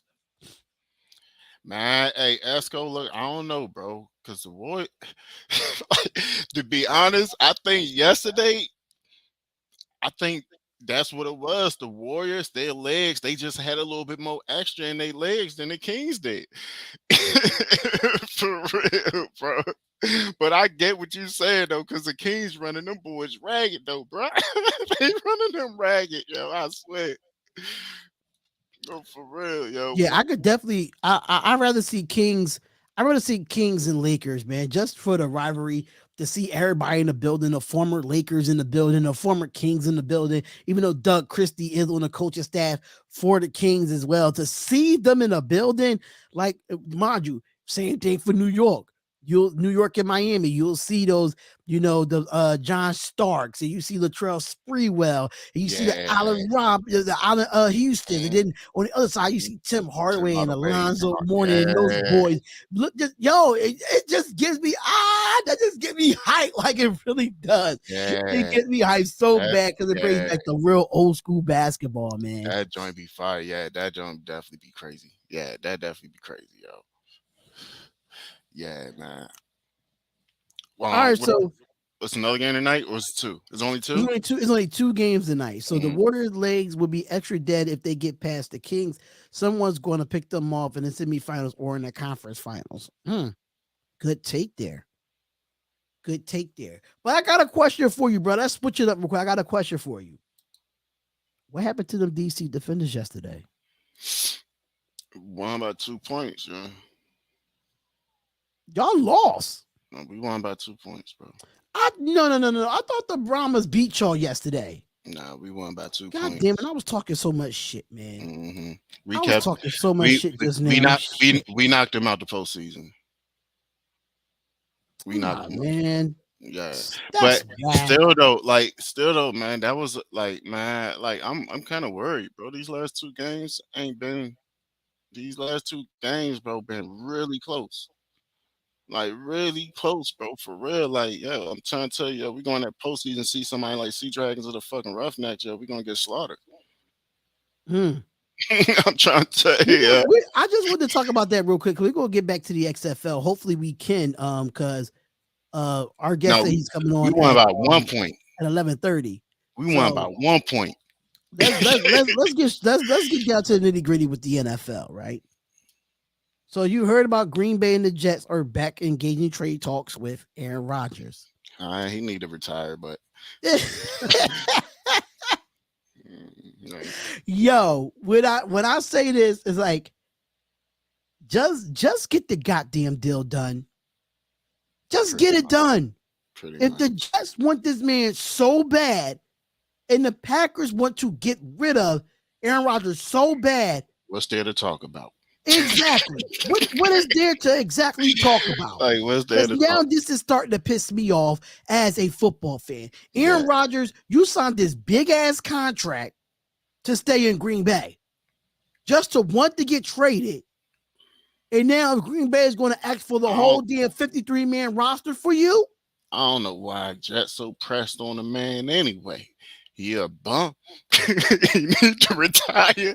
My The God. only thing I'm gonna give Aaron Rodgers props for, he the best Hail Mary thrower in history. Yeah, I can agree with that too. I can agree with that too. In either Again, his stadium or or Detroit Stadium. That's all I'm gonna give him credit yeah, for. it was, and people like. I just feel like this thing is at stagnant. It's reminding me of the Lamar Jackson situation. I, It's reminding me but, all over again. about that though, right? Wait till we get into the mock draft. I want you to think about some shit right quick. I Oh came yeah, up. we're gonna get into the mock draft. We're gonna get I into it, but came up. because this is really the only NFL topic that's really popular right now. Because I don't want to talk about Lamar Jackson no more. Because Lamar Jackson trade talks is stagnant as well. I Okay, don't want to get into that when it comes to this because me personally, I'm gonna be honest with you. Jets, I don't know what you're trying to give up. Packers, I don't know what you're trying to give up. But please get a damn deal done. I'm tired of talking about this. pretty much. Make Aaron Rodgers Jet. He wants to be a Jet. Make it the fuck happen. Sorry to curse on his podcast, but I don't care. Make it happen. Get the man what he wants so we can stop talking about it. But even though if he does get traded to the Jets, it's going to be a lot of topics about, oh, will the Jets go to the Super Bowl? How would it be? No, there'd be a playoff team, possibly. Annoyed. I am really, really annoyed about that. And I'm tired of seeing, you know, this whole thing with Aaron Rodgers. I'm tired because it's gonna be mad quarterbacks that's gonna need it's gonna be mad quarterbacks that probably gonna be drafted here that probably not going to go after Aaron Rodgers. He's talented but dysfunctional. I agree with that, but he's on a decline. I don't care what nobody say. He's on a decline. So, like I said, get the job done. So let's get into it. Mock draft. The NFL draft is this weekend, Thursday, Friday, Saturday, which I'll be covering it on simulcasting it on both channels on Spotlight Football Talk and on the Darion Hopkins Show. I will be doing both. So y'all both, if y'all want to come over to the Darion Hopkins Show, that's fine. If you want to come over to Spotlight Football Talk, that's fine. I will be simulcasting both. I'm gonna be watching it from your. I'm gonna be watching it from your channel. I'm gonna be keeping up with it from your channel. So, Boston Celtics fans had a question for us. They said, "What did you guys think about the Warriors U game 4 win yesterday?" We talked about it already. Boston Celtics fan, but I'm gonna just reiterate real quick. The Warriors got lucky. The Warriors got lucky. Simple as that. Because Barnes had a good shot. They double teamed De'Aaron Fox. They had to do what they had to do. He had to give the ball up. They had a good chance. Mm-hmm. They got lucky. Simple as that. So, mock draft. Are we doing top 10, Mo, or um are we doing all 32 teams for the first round?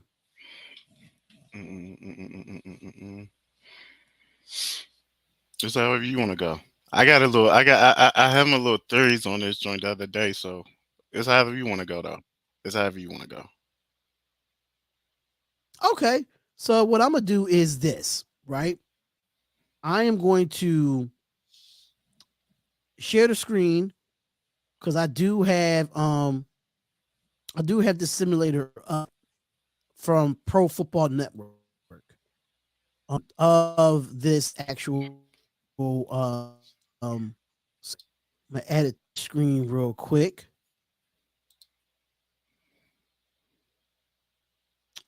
Oh no, there you go. Okay, cool. So we're gonna do a one round. Hey, your audio going in and out. We're gonna do a one mock draft and simulate, and then we just. Do you want to just simulate it and just talk about the picks? Yeah, we can do that. We can. All right, so we can simulate it right, and then we can talk about the picks, and then pretty much state what we felt like. You know. All right. So we're gonna go to let's draft. We're gonna go fast. I didn't seen a Go all the lot way of mock through. drafts. I didn't seen a lot of mock drafts, and mine's kind of went a little bit differently than. See, it's already going differently than what I expected. Yeah. It's already going 100% different than what I expected. For real. All right. So here we go. Right here, y'all. Here we go. So This is the first round mock draft. Any news coming out if Giannis playing tonight? Stephen Curry almost cost them the game out of all people, and any shooting around. So I'm trying to close out this little advertiser. It says click here to close. Okay, so draft right here. They had the Carolinas picking Bryce Young at number 1. Surprisingly, I thought it would be CJ Stroud. Why is all these? See, this is why I hate this. There's extra stuff be coming up. They got CJ Stroud going to the Texans at number 2. Will Anderson at number 3. Anthony Richardson to the Indianapolis Colts. Tyree Wilson to the Seattle Seahawks. Christian Gonzalez goes to number 6. That makes me mad because that's who I wanted at 7. And I don't know what the hell they said the Raiders were going to get Broderick Jones, offensive tackle from Georgia. I don't think we're going to get an offensive lineman there. Those two, I would actually flip those. Then it says number 8, Will Levis. So this is what happened. This is how the Buccaneers got the trade to be number 8. The Falcons traded a number 8 overall pick to the Buccaneers. The Falcons get the number 19th pick, trade Mike Evans and Devin White to the Atlanta Falcons. Mo, what's your thoughts on that? All right, look, right. So you trade up to the number 8th overall pick. Falcons get Mike Evans, Devin White in the 19th overall.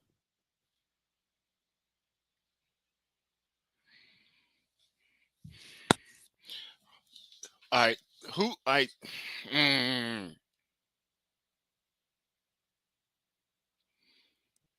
don't know.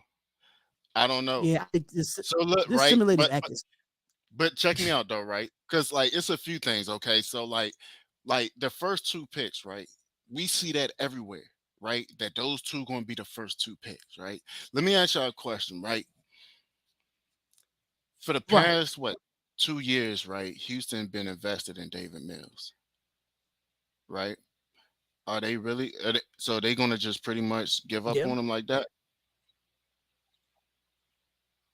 Like, are they going to give up on him like that to pick a quarterback that's the number 2? I think it's going to be a quarterback competition. You know, like I was asked, I think it's going to be a quarterback competition. Like I can see one of the 2 going as one, like either Bryce Young or CJ. Like I actually had CJ going to Carolina though. Yeah, I can see CJ going to Carolina. Yeah, I can definitely see CJ going to Carolina. But as far as Houston picking a quarterback, I don't think they will. Okay,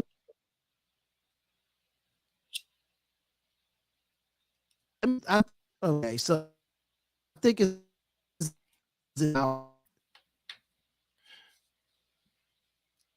yeah, I see. It's StreamYard acting stupid. It's my internet acting stupid on why it happened. But let me see if I can just because I wanted to show it for some reason, but I hate that when it comes to StreamYard, when it comes to sharing the screen, it's really, really terrible. Boston Celtics fan said, "Is it true that Derrick Henry is an Eagle or is just smoke screen?" Now hold up. I got something to say about Boston Eagles question, right? So look, right, Eagles got what, the number 10th pick, right? Right. Besides a running back, the only thing they really need is and like they kind of set for real. So like Tennessee needs something. Tennessee need a lot. You feel me? And I think they willing to let go of Derrick Henry. But my question to this is that who the Eagles willing to give up to get Derrick Henry?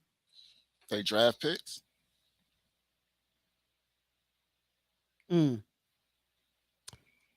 So okay, so we got a different. So I redid the mock draft, right? Mm-hmm. and I did it from my phone because StreamYard want to act stupid. Mhm. Giannis is playing tonight, fellas. Okay, so I'm changing my pick. I'm taking Milwaukee to win this game. That's a fact. I'm changing my pick then. So the top 5 picks I have in this mock draft, it says Bryce Young going to Carolina, CJ Stroud 2, Will Anderson 3, Will Levis at 4 instead of Anthony Richardson. Now, let me ask you a question, right? Right, Think about this.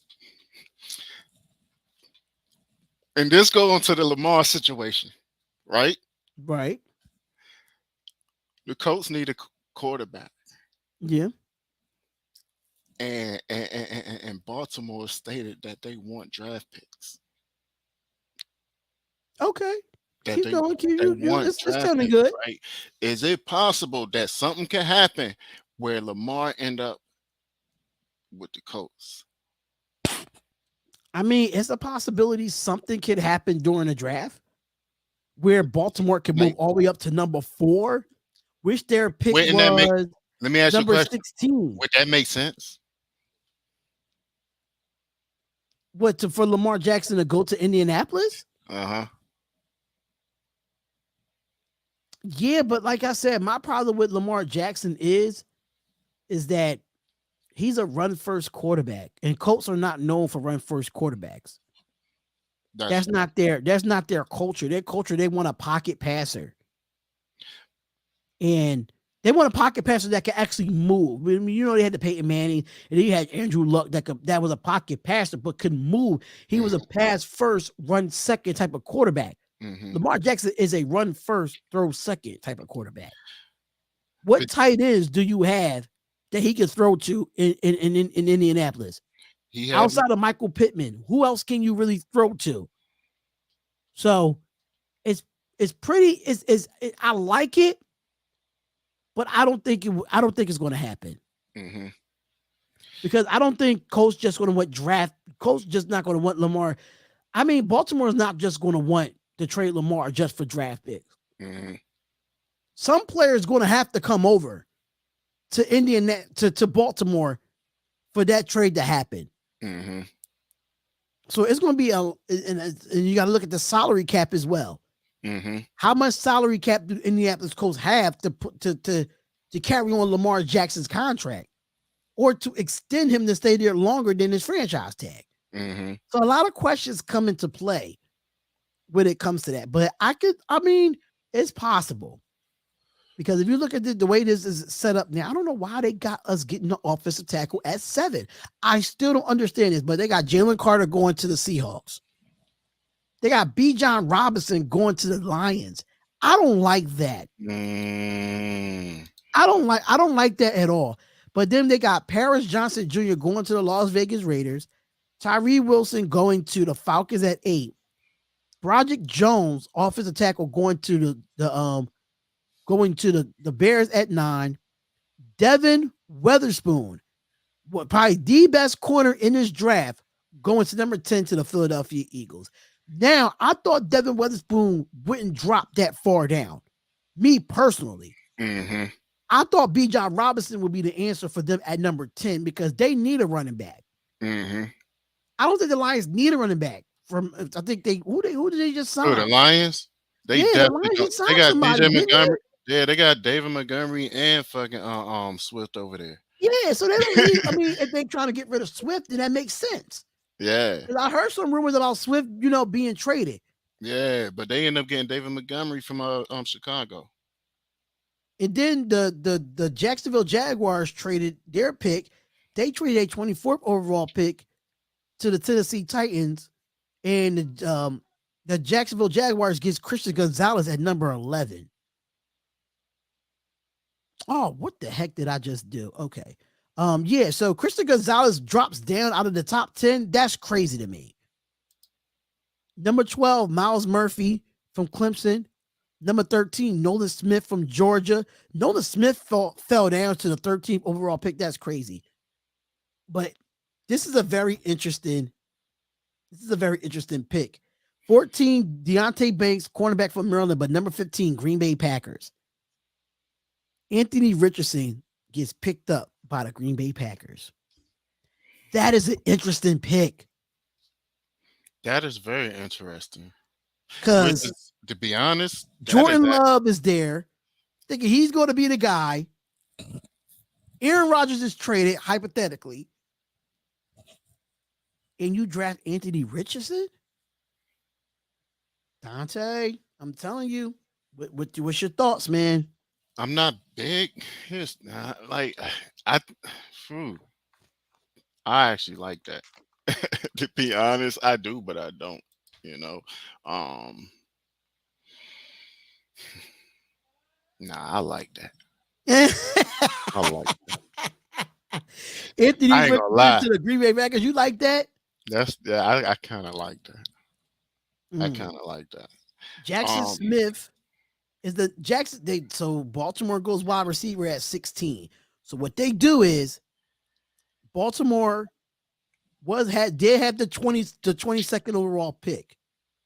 The Commanders had that 16 pick, and y'all traded back to 22 and gets 2024 second round pick for Baltimore to move up to 16. hmm And that's where they went and got Jackson Smith, wide receiver from Ohio State. Now, this is only if Lamar Jackson is actually the quarterback for the Baltimore Ravens. Y'all went out and got a wide receiver. Y'all got Odell Beckham. Y'all went out and got another wide receiver. That's only if that happens. Lucas Van Ness, I think one of the top linebackers in this draft, goes to Pittsburgh. Of course, Pittsburgh's going to go linebacker. You know how Pittsburgh, you know how they draft their defense. yeah, Brian Branch, safety from Alabama, go to Detroit at number 18. But Joey Porter that's good. Jr., corner out of Penn State, drops to number 19. And they consider him a top 10 pick. He drops to 19 to the Tampa Bay Buccaneers. Jordan Addison, wide receiver from USC, goes to Seattle. Peter Sonoski, one of the top offensive linemen, which I thought he was a top 15 pick, drops to 21 to the Los Angeles Chargers. Number 22, the Washington Commanders pick Cam Smith, cornerback out of South Carolina. I don't want a quarterback. I don't You think don't we want a going. corner? No, I do want a cornerback, but I was telling my pops this, right? I was like, yo, I was like, think about this right here, right? So we just got my man EB over there. We know what he likes to do, right? Right. Now, think about it. If you're any type of coach coming into Washington, I'd rather address us not being able to score before I address a part of that defense. Even though we get burnt, that like we our secondary needs help. Don't get me wrong, yo, but I it doesn't help if we can't score. You know, Absolutely. it doesn't help if we can't score. And regardless, if we're gonna start my man Sam Howell, which I hope we do, I want him to be comfortable. I want him to be comfortable, and that's even if we got to sacrifice taking a cornerback that first round. Okay. You know, So who's the guy that you're working with, Darion? Who's his NFL team? That's my I'm boy Mo Green. He's a Washington. He's Washington all the way. Washington everything all the way. now check me out right now. I'm not saying this is what I want the first round, but we done seen some crazy stuff happen, bro. Right. And don't be surprised if we get a tight end the first round. Mm. Don't be surprised if we get a tight end the first round. Just because EB loves a tight end and we have no tight end at all. Okay. At all. So at 23, the Minnesota Vikings select Kelly Ringo, cornerback from Georgia. And then we have another trade where, okay, this is the trade from the Jacksonville Jaguars. So the 24th overall pick, Anton Harrison, offensive tackle from Oklahoma.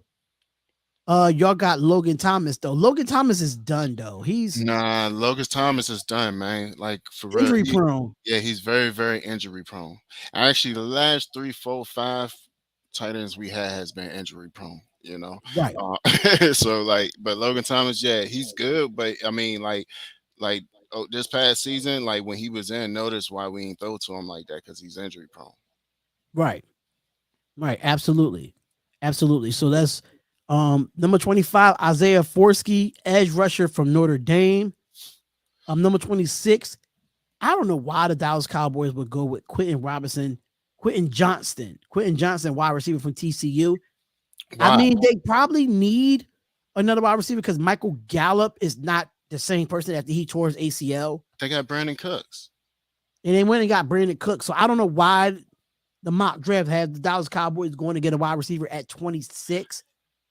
But Johnston from TCU had one hell of a college football playoff. He had a great game.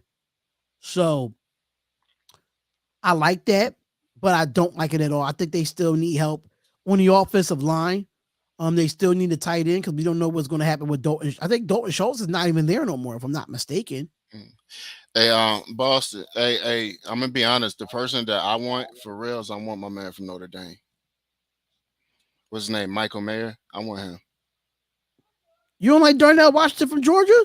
I do, but it's something about my man Michael Mayer. I don't know. I don't know. I like his whole game, yo. Quick question: Is Brock Bowers coming out from Georgia? Because if Brock Bowers is coming out, I don't know why he's not being talked about. I think he was better than Darnell Washington at Georgia. He remind me more of Gronk than anything, but a little bit more lighter on the weight side than Gronk. Yeah, I don't think he coming out. Okay, if he's not coming out, then that's fine. He's definitely gonna be the top tight end in next year's draft. Absolutely. Yeah. So the Buffalo Bills, 27, they get Brian Brees, D tackle from Clemson.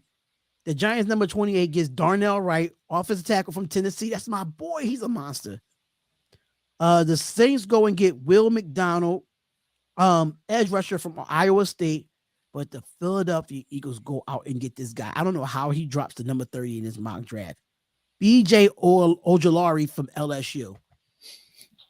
How does he drop to number 30 in this draft in the first round? I'm confused about that because if y'all watched his LSU tape, this guy has a motor on him. Yeah. What? And you putting him on that good defensive line with the way the Eagles defensive line is? Yeah. If the Eagles, that's 2 steals for the Philadelphia Eagles. 2 steals in the first round. Mind you, they got quite a bit of draft picks. In the first round, they had 2. Yeah. Number 10 and number 30. Davion Witherspoon at 10 because of the trades. And then you go and get BJ Ojolari at 30. Mm-hmm.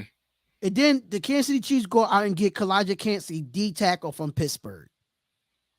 So that is your mock draft, ladies and gentlemen, that we have.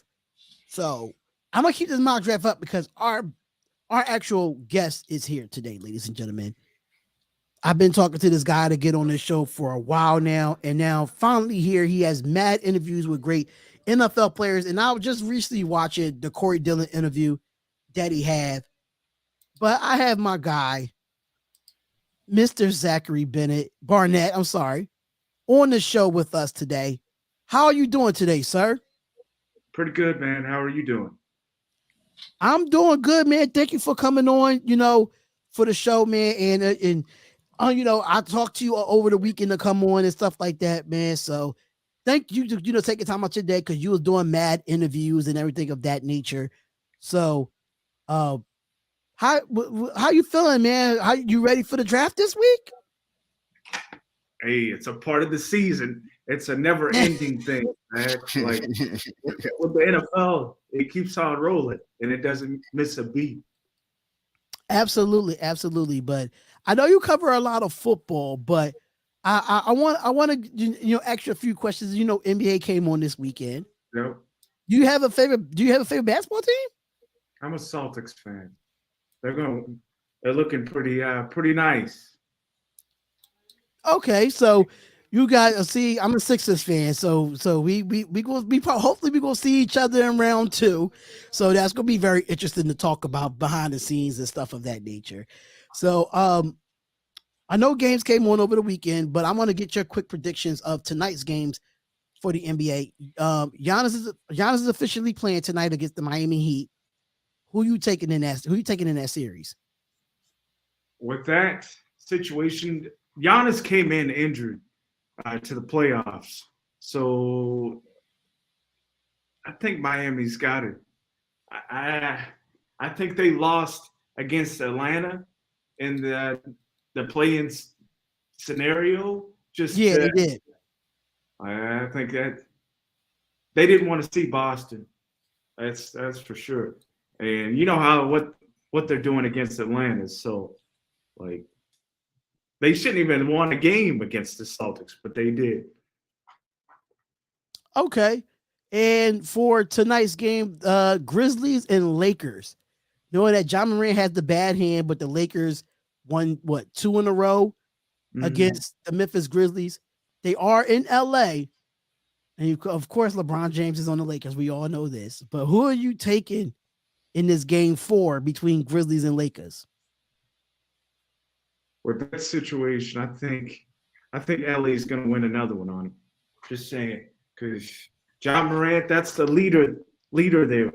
Then you got Desmond Bain, like then you have a guy that gotten into it with LeBron. I think that's situations hovering that series with him saying that LeBron's not the GOAT anymore until he drops 40 points.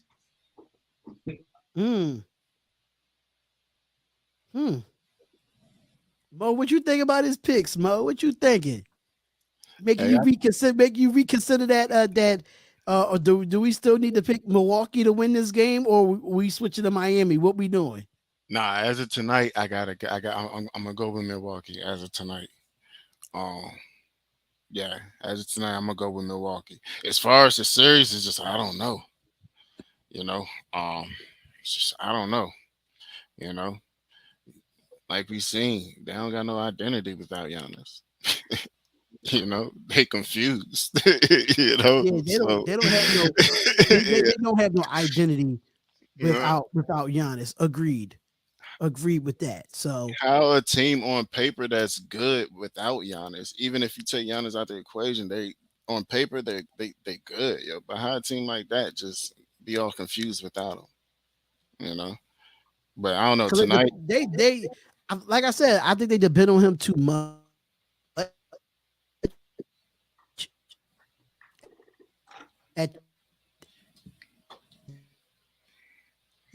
I don't know what's okay. Here we go. For some reason, I don't know why my internet be glitching. Don't mind me, y'all. Don't mind me.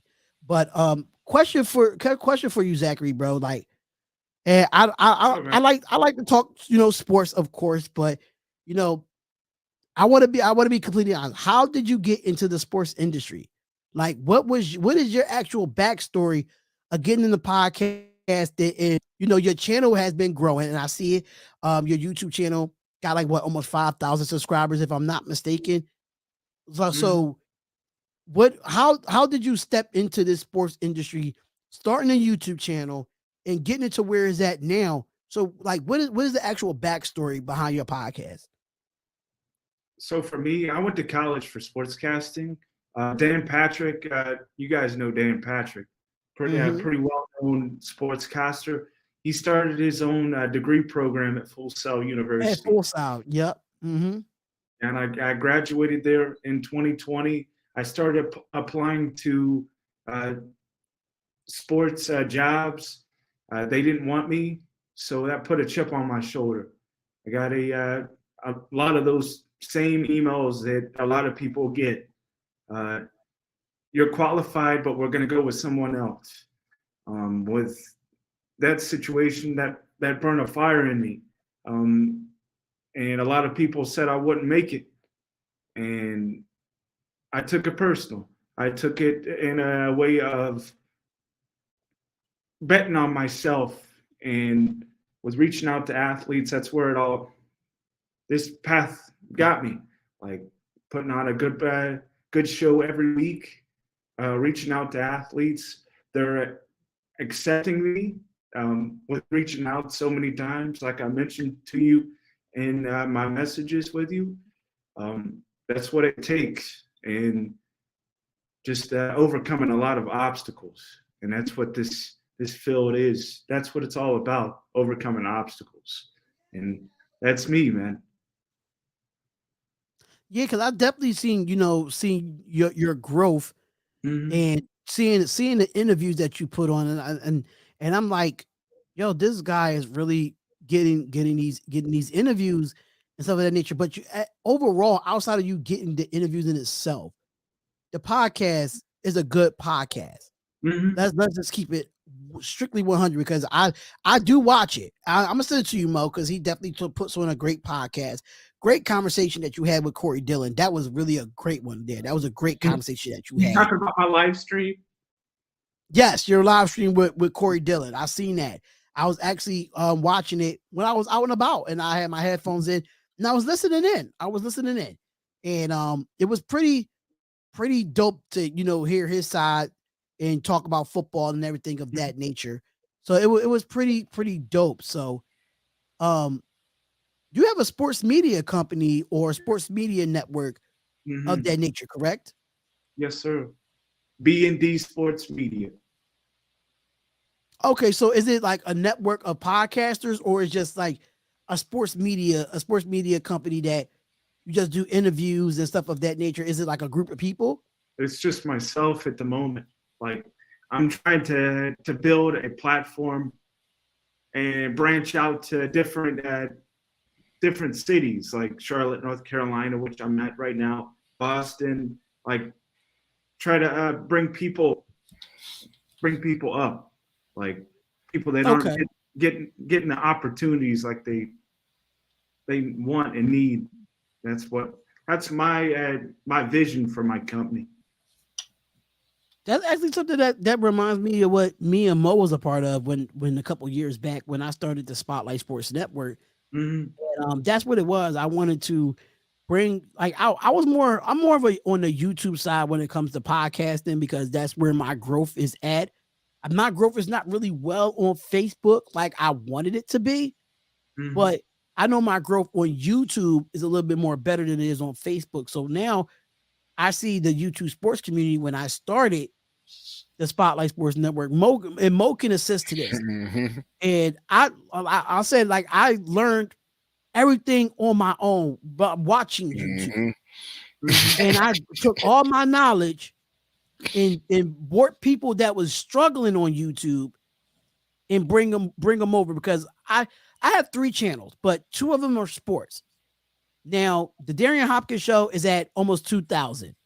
My football, it was a Raiders channel, but I changed to an all around football channel. It's almost at 8,000. So I taught myself how to get my channel to grow the way it grows. My only issue with me is I couldn't get interviews as much, but I taught how to grow a YouTube channel for a lot of people in my network. But my network failed because it was everybody want to be Chiefs and don't want to be Indians. Mm-hmm.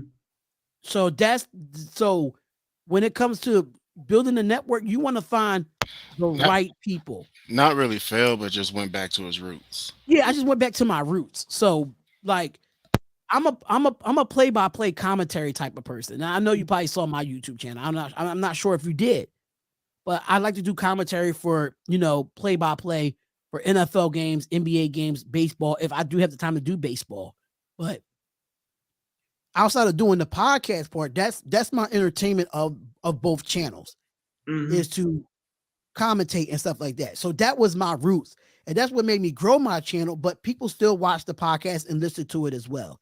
So I'm just, from person to person that had a network and you want to bring people in, just make sure that they're here for they're here for your company Mm-hmm. and they here to work as a team. So that's just my my advice in starting your sports media company because I've been there. I absolutely been there, and Mo can attest to that. So I don't want to feel like I'm talking too much. So we just finished doing a mock draft, right? Mm-hmm. And for understanding, for some reason, StreamYard it was like messing up. So I did the mock draft on on my phone. But Mo had a question about the number 4 overall pick. In the mock draft, it says that the Colts would pick Will Levis at number 4 in this mock draft. But he says this, though. He says that should Baltimore try to trade Lamar Jackson to the Indianapolis Colts for that 4th overall pick? I don't know about all that. I think he's there long term. Lamar Jackson with the Ravens. They're going to sign him long term. They're just working around the numbers at the moment. Like they built the whole system around him, and with that situation, you don't go and trade a guy like that. Like it's just not. It's not plausible. There's no reason behind it. Plus, they brought Odell Beckham Jr. in there for him to have a number 1 target. And with that 4th overall pick, I think Carolina's going to trade down to that pick. They gave up way too. They gave up way too much in that Bears trade. They gave up their number 1 receiver. They gave up, I think it was at least 3 first-round picks, or like 2 first-round picks, 2 second-round picks, and that wide receiver, DJ Moore. Like they need to recoup some of their loss. Mm-hmm. They're going with Anthony Richardson. Just saying. So you think they're going? So this is what I'm gonna do, because now my mock, I think the mock draft that I had before Anthony Richardson was going to the Colts, because I know I'm gonna just do the top 10 that I did. This is according to the Pro Football Network's mock draft simulator. They had Bryce Young as 1 going to Carolina, Stroud going to 2 to Houston, Will Anderson going 3, Will Levis going 4 to the Indianapolis Colts, Jalen Carter going number 5 to Seattle, Bijan Robinson. I don't understand that pick to the Detroit Lions. I don't understand that pick. Paris Johnson Jr. to the Las Vegas Raiders at number 7. Tyree Wilson, number 8 to the Atlanta Falcons. Number 9 is Broderick Jones to Chicago Bears. And number 10, Devon Witherspoon, cornerback from Illinois, will go in the top 10. So how do you feel about that top 10 as far as when it comes to it? Because Christian Gonzalez gets out of the top 10 and goes to 11 to Jacksonville. He's the best corner in the draft. Like he's not getting out of that top 10. Yeah. That's not happening. Like there's so many teams in that top 10 that needs a corner.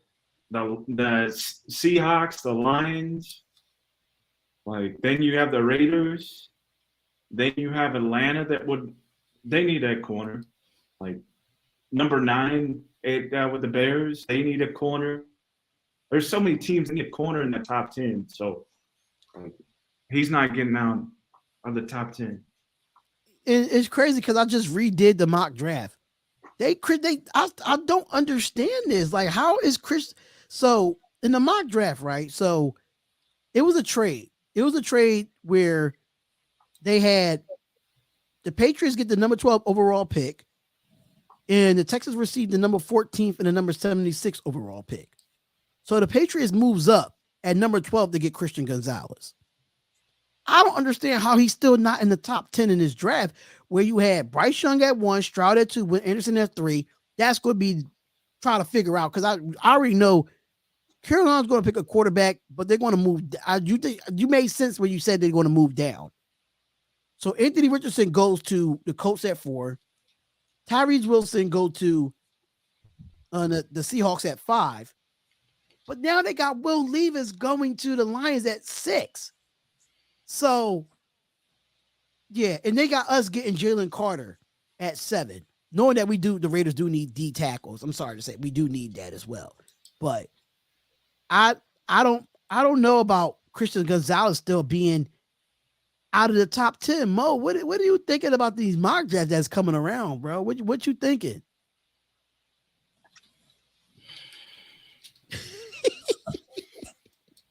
Nah, because I'm doing one of my own too, bro. And I'm like all confused and I'm trying to think of like different scenarios and shit like that. But Because I'm thinking it's not like happening, bro.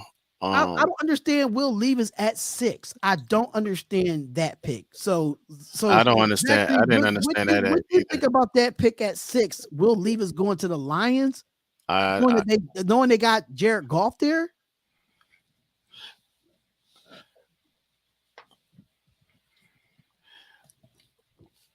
I can't see the Lions. I don't. I can't see it. Yeah, that's what I'm I saying. can't. Yeah. I don't know. I can't see it. Zach, you can hear me, bro? Yeah. Oh, okay. I thought you couldn't hear me at first. Cause I was like in another mock draft. Now they got Will Levis going to number 6 to Detroit, knowing they got Jared Goff. So that doesn't make sense to me. If Jalen Carter from Georgia, the tackle, slips down to the Lions pick, they're gonna take him. Like that's a team that's gonna take a flyer on red flag players. Like with his accident, his off the field incident, like that.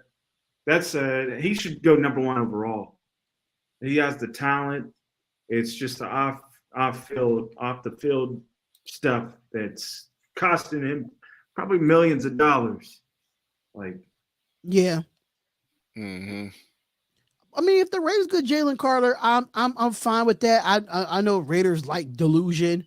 As a Raiders fan, we just like delusion. That's just the issue with our organization in itself. We're just a delusional organization for decades. We have been.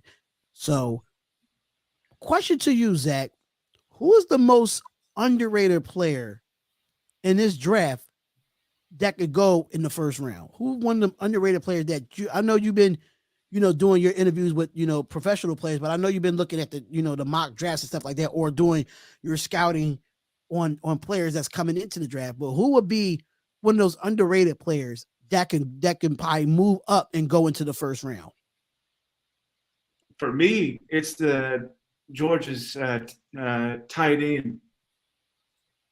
Darnell Washington? That's him. That's him. The bigger tight end. He's something. Like I've watched a lot of his highlights. Like the kid's good, and a lot of teams are needing tight ends. I told you we need one. Bad. Because Mo is a Commanders fan, so but he want the guy Myers from Notre Dame. I'm like, why you wouldn't want Darnell Washington? And Dalton Kincaid's another one. Like he's good from Utah. It is actually a heavy tight end draft too. It is. Mm-hmm. It's a heavy tight end draft. So you know what? I'm not mad at the Darnell Washington because he got overshadowed a little bit from Brock Bowers. Mm-hmm. Because Brock Bowers was the main target for Stetson Bennett. But Darnell Washington had himself a year as well on the opposite side of Brock Bowers when Bowers is not, in the game. The Georgia tight end could block and catch and good pickup for whoever. Yes, agreed. He's a good tight end, and I like him. I don't know if he's the number 1 tight end on anybody's draft boards, but he's damn near top 5.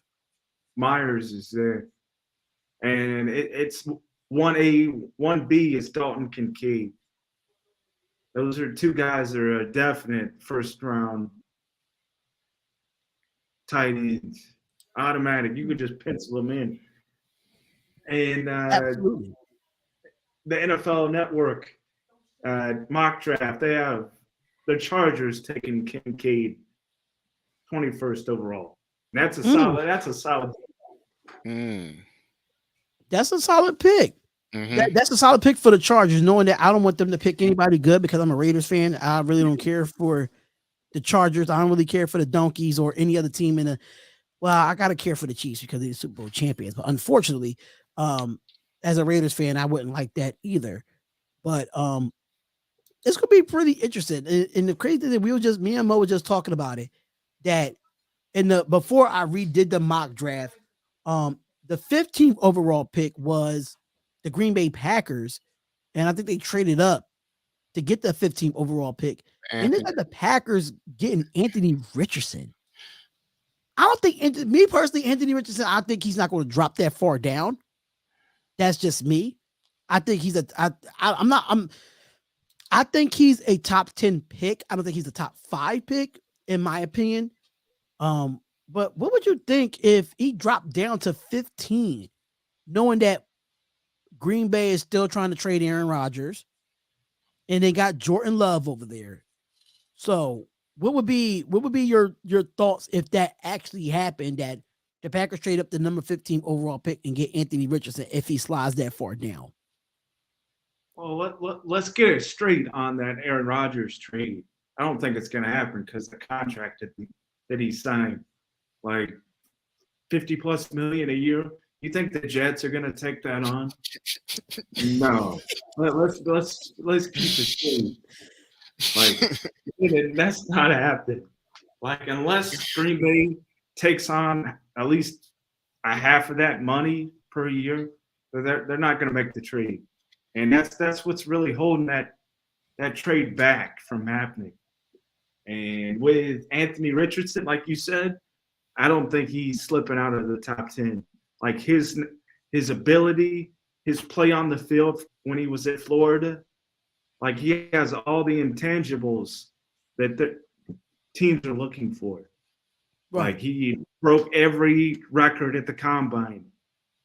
Like there has to be something said about that. Like that's top 10 material. Yeah, he's definitely a top 10 talent. Top 5, I'm not too sure, because top 5, that means most of the time with quarterbacks going top 5, they usually start right then and there. I don't know if Anthony Richardson, in my opinion, is ready to start in the NFL. He's a raw talent that still has a lot of mechanics that needs to learn. And he had a good year at Florida. I'm a Tennessee fan, so I really don't care for Florida like that. So I'm just being biased here. But I think his talent, he'll be in the league for longevity with his talent. I think I'm big on mechanics. I'm big on accuracy when it comes to a quarterback, and that's what he has to work on. And his placement is got to be a little bit better too. So I think he's a top 10, but top 5, I'm just kind of nervous if the Colts go and get him at 4. Same thing. I feel the same way about Will Levis too, because I watched these guys play. They both play in the SEC. I watched them because I'm a Tennessee fan, and we played against both of those teams. So I definitely watch both quarterbacks. So I just don't think, I don't know about top 5, but top 10, I say. Will Levis from Kentucky, he's going to end up slipping in the draft. Thank God. His mechanics, like you mentioned, it's just not there yet. Like people are projecting him to go top 10. Teams are not going to pick him top 10. Like with Bryce Young, his size is going to keep him from going number 1 overall. The Panthers are going to either select C.J. Stroud or Anthony Richardson number 1, unless they trade back, like I mentioned, to the Colts or someone in the top 5. Yeah, I mean, yeah, I can agree. I can agree to that, but I don't see. I think C.J. Stroud would be the better fit for Carolina, but at the same time, who does C.J. Stroud has to throw to in Carolina? You get rid of DJ Moore, and to get that number 1 overall pick. So, if I'm going to get C.J. Stroud at number 1, you could count, right? I guess you could count Adam Thielen. You can. I totally forgot that he went to Carolina. I totally forgot about that. But who else outside of Adam Thielen that you're throwing to? So if I'm the Carolina Panthers and I'm going to get C.J. Stroud, I'm going to get some draft capital. I'm going to, whatever draft picks that I'm having, I'm going to get some draft capital to get more, to get me a wide receiver out of this draft. I don't know if I got to trade back into the first round to get one, because I don't mind them getting the Jordan Addison out of USC to help out at the wide receiver position. But outside of quarterback, Carolina has a lot of needs. So I think, if they do trade back, they are going to get their player regardless. Here's the trade that I think would happen. Like live on your show, Carolina trades with Seattle and gets their 2 first-round picks. As they can get a quarterback and a receiver in the first round. Okay. Now I don't have an issue with that because now Seattle. So if they trade with Seattle, Seattle could look at other positions that they need out because they re-signed Geno Smith. He's going to be their starter. So they could build their offensive line. They could build their defense with that trade, and the Panthers can still get what they want. So Boston Celtics fans ask us, are we a big fan of CJ Stroud? Me personally, I think he's the most pro-ready quarterback in this draft. I don't know if y'all agree. I think he's the most pro-ready, but I'm kind of nervous because of Ohio State quarterbacks. They don't succeed in the NFL. That's what I was about to get into, Ohio State quarterback. It's the same thing with Alabama guys, too. Yeah. Yeah, lately we've seen, Tua has had okay season outside of his injuries. Outside of his concussions, he's been playing really well. Jalen Hurts was there until he lost his job to Tua and went to Oklahoma. And and Mac Jones, they're the only 3 really Alabama quarterbacks that's actually doing something in the NFL. Outside of that, is really nobody else at Alabama. But for Ohio State, when was actually the last successful quarterback in the NFL from Ohio State? I don't even think we can name. Justin Fields, but he's on a bad Chicago Bears team, but he's talented as hell. But now he got DJ Moore. So it's still uncertain if he's going to be a good quarterback coming out of Ohio State. But that's the only thing I'm nervous about is just the trending of Ohio State quarterbacks not being successful in the NFL. Because we could go through a list of quarterbacks that has not done well. That was good at Ohio State. There's a list of them. Like with the Alabama quarterbacks, with Tua, then you have Jalen Hurts. What does those guys have in common that Mac doesn't? It's called weapons. They're mobile. It's called weapons too. Weapons, right. Mm-hmm. That makes you or breaks you. Like with putting Young in that Panthers organization, like you guys mentioned it earlier, no receivers, no weapons. And their offensive line is, I know first and foremost, or I'm right here in Charlotte, that's what they need, offensive line and the receivers for that guy to be successful.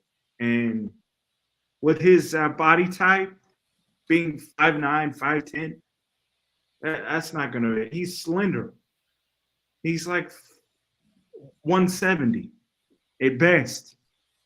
Well, yeah, that's not a typical franchise quarterback. I'm not trying to throw any shade his way, but that's not a franchise quarterback material. Yeah, as far as number 1 overall pick, I could agree with that. That's a fact, yeah. It just reminds me of Kyler Murray all over again. You're gonna have to roll him out. He's not gonna be able to see behind those big offensive linemen sitting in the pocket. You're gonna have to roll him out left or right, or put him in some type of play action where he's on the move. Or him being in shotgun every single play. Right. Like, only way you'll see CJ Stroud. Only way you'll see Bryce Young under center if they have a run play. That's the only way you'll see it. And that's why I feel like Stroud should be the number 1 overall pick, because he has the height, he has the body type, and he can make all the throws. But I just think his athleticism just puts him over the top a little bit over Bryce Young, in my opinion. Yeah, with the Panthers, them trading that pick or getting that pick from the Bears are counting on them to stink next year. That means they're going to have 2 picks probably in the top 10 They're counting on the Panthers because they get their first round pick next year. They're counting on them to be bad. Go in and you just get that Marvin Harrison Jr. from Ohio State. Probably another quarterback in Caleb Williams. They're going to have Caleb Williams is the guy from USC. That's facts. He should have won the Heisman. Agreed. He should have won the Heisman. He's very electric. But at the same time, when it comes to USC quarterbacks, I think the only one that actually had a longevity was what? Carson Palmer was the last one that had longevity as a USC quarterback. So I don't see. That's what I'm saying. Like that's what makes it so weird because you have these big schools with these good quarterbacks, and when they get in the league, they turn out to be nothing. I'm just being honest. I'm just going off history of what I've seen in the draft. I'm just saying, if Hurts and them could break smaller schools, if Hurts and them could break the cycle, then you know. it's only 3 out of Alabama out of that history of Alabama quarterbacks. Out of like 1,000, I got you. Hey, I got you. Like, but hey, if they can break, it got to start somewhere, though. You know. I mean, I mean, I can't say anything. It's not too many quarterbacks that came out of Tennessee either. So I mean, Peyton Manning was like the last one that was actually good that actually came in and played really well as a quarterback. But until Hendon Hooker until, unfortunately with his ACL injury, I think, and you can say this, you can say this, Zachary, all you want, but I'm going to be biased here. If Hendon Hooker didn't tear his ACL, he was winning the Heisman over Caleb Williams. Probably so. Like, that's a guy that a lot of people are sleeping on because of his injury. Mm-hmm. He's a guy that's going to go at least, I would say probably second or third round in this year's draft. Like, he's a steal too. And the guy, the Panthers, I believe that they're going to give the guy from last year they drafted from Ole Miss a chance. Okay. Oh, you talking about what's his name? That they drafted from Ole Miss last year, right? Corral. Yeah, Matt Corral. Because didn't he get hurt last year? Yep. I think it was ACL. Okay. Yeah, because he did get hurt. And speaking of quarterbacks, and I'm gonna get into it because I think Mo know where I'm going with this. I want to know what's his take on West Houston going to do. Are they going for a quarterback? They probably need one, I would say. Only reason I say that, right? Because, like, all right, are they just going to give up on David Mills? Look at the weapons around it. Like, any quarterback that goes in there is it's gonna be an uphill battle. Mm-hmm. Like, their offensive line, that's bottom tier type of talent they have there. Yeah. In the trenches, that's where the games are won and lost. Like, offensive line, defensive line, that's where you should start building first. Mm-hmm. Then you get your quarterback. No, that's a fact.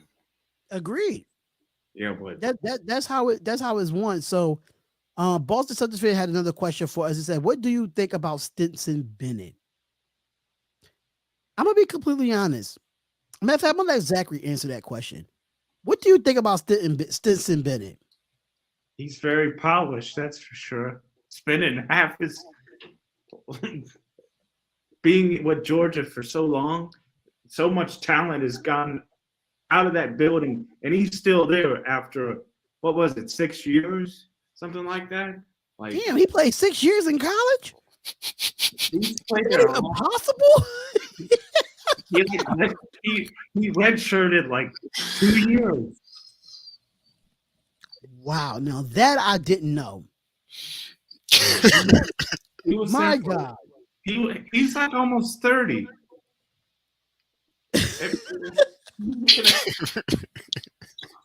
I'll look it up. Yo, I did not know Stetson Bennett was that old. I had no clue of him being that old. I really didn't. When the That's season amazing starts, to me. when the season starts, he's gonna be 26. Oh, he's damn near 30. So He was there okay. for a long time. Dang. You know what? Whoever gets Stetson Bennett, you getting a veteran as a rookie. You're getting a veteran as a rookie. Hey, for all your viewers out there, he was at Georgia from 2017 to 2022. Yo. Oh my God. 6 years. I did not know he was. Yo, that's very interesting to see because Boston Celtics fan thinks that Stetson Bennett is so trash. I completely disagree. Oh, I think he's polished, that's for sure. yeah, he's polished. He absolutely is. You I know don't that- think he's you going know to that go. playbook. I know that much. I don't think he's going to go in the first 2 or 3 rounds, but I think he could be a 4th rounder because of or he probably for real, he's going to be a steal. Mhm. He's going to be a steal because they run like a kind of a pro style offense at Georgia. That's I just for think sure. he's like his weight size is on the smaller end compared to the other quarterbacks that's over top of him. But I feel see, I might be bold about this take I'm about to say, but it reminds me of the Tom Brady situation in Yeah, some sort. It Tom did reminds me of the Tom Brady situation. there Yes, for you. 6 years, man, or 7 years. I feel like the only reason why I say that is because Stetson Bennett is under the radar. Nobody's talking about him. Nobody's talked about when Tom Brady came out. Nobody talked about him. There's a Tom big Brady had a great career at That's- Michigan. Mhm. So did Stetson Bennett. But the only thing the difference between Stetson Bennett and Tom Brady, Bennett has national championships. Tom Brady doesn't in college football. So I feel like it's kind of like the Tom Brady situation where you could get him in the 5th or the 6th round, or probably the 4th, the highest I see him going. And it's going to be a still in longevity wise. and Not right now, but there's give it a like big 5 years in difference. the NFL for Stetson Bennett. There's a big difference between Stetson Bennett at 5'11" and Tom Brady at 6'4". There's a big difference. Like, he can't even barely see over the line. Come on now. I mean, we said that about Drew Brees too. That's another big difference. This guy can't sling the ball like Drew Brees. No, but you said height wise. We said the same thing coming out of college when Drew Brees came out of Purdue, that he was too short. But we knew that he had a strong arm, so that's a different story. I get it. I just feel like the storyline sounds the same. I just wanted to speculate a little bit. But with Stetson, I think he'll probably become a good backup in the league. Like there's always a need for that number 2. Like when first string quarterback goes down, like Brock Purdy, Mr. Irrelevant, man, from last year. The 49ers are grateful they picked him. Yeah, because I'm gonna be honest with you, and I said this. I think we said this on last Monday's show when it comes to the 49ers. It don't matter who the quarterback, Kyle Shanahan's gonna have them prepared. For real. It doesn't matter who the quarterback is. So, oh wow, what I'm seeing on ESPN right now, they saying that it's a possible move that DeAndre Hopkins could go to Philadelphia. That's, hell no! that's cheating. Yeah, that's cheating, bro. That's cheating. You remember back in the day in Madden when you create your own teams? Nah, that's like that. For real. And it's saying possible moves for the Eagles It could be Buda Baker or DeAndre Hopkins.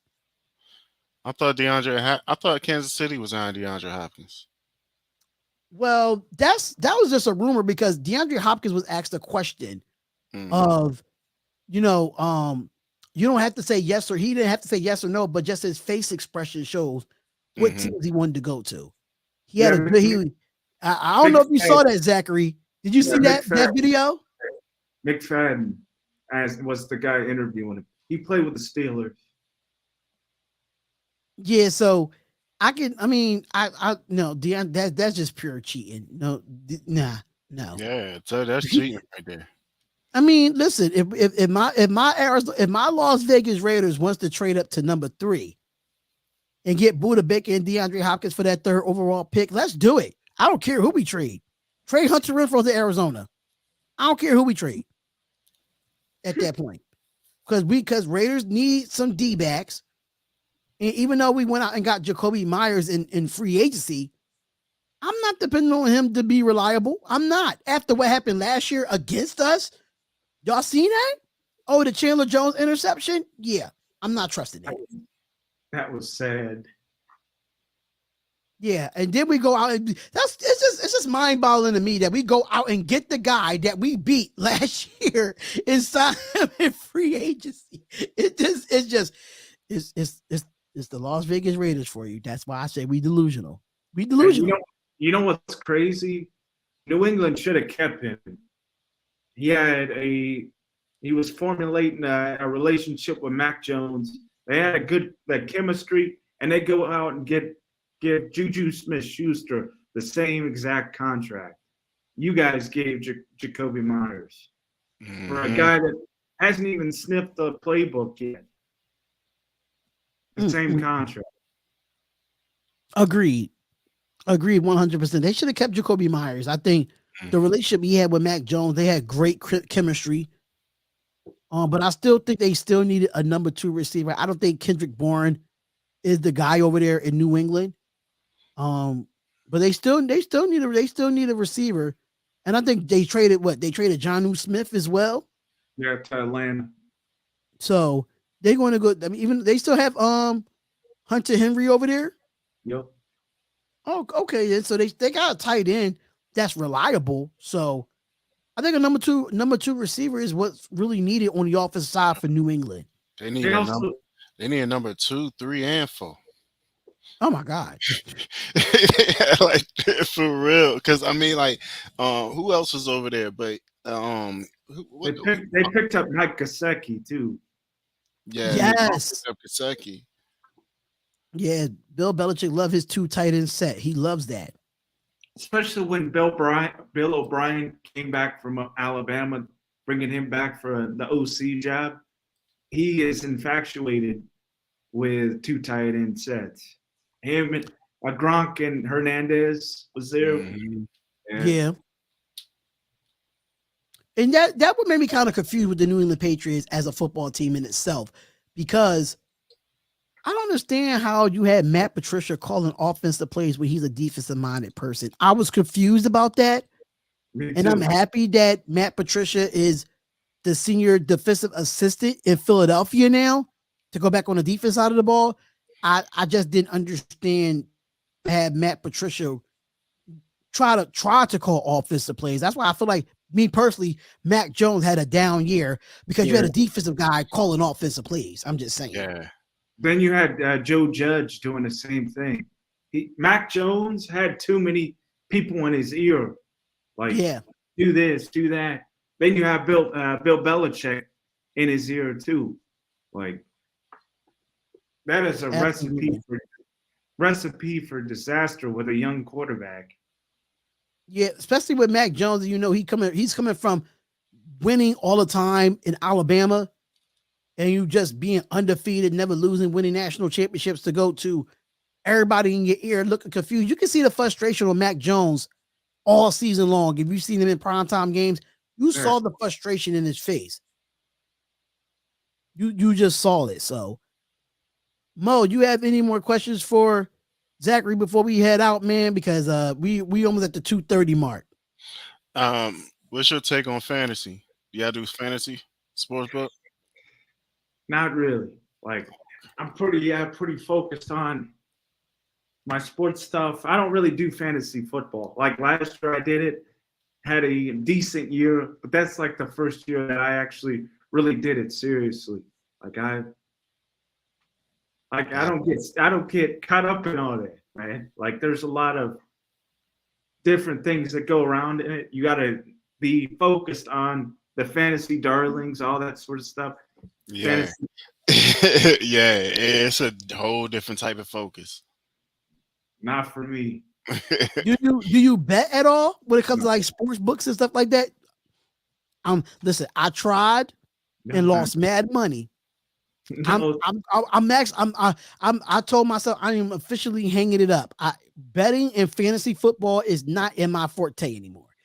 After last year's season that I had, and Josh Jacobs was the only person putting up numbers for me outside of everybody else at each position. Yeah, I might do it one more time. Might do a league with just all sports podcasters one more time and see what happens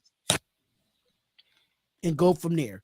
So I went from being a 2-time champion to being the worst fantasy football person 2 years in a row. So thing is, I be in like 5 different fantasy joints, so it's hard to keep up with it. And then I got I'm one and done. I'm in one league, and that's it. And then I got to focus on DraftKings, and then the FanDuel, and then BetMGM, and all that.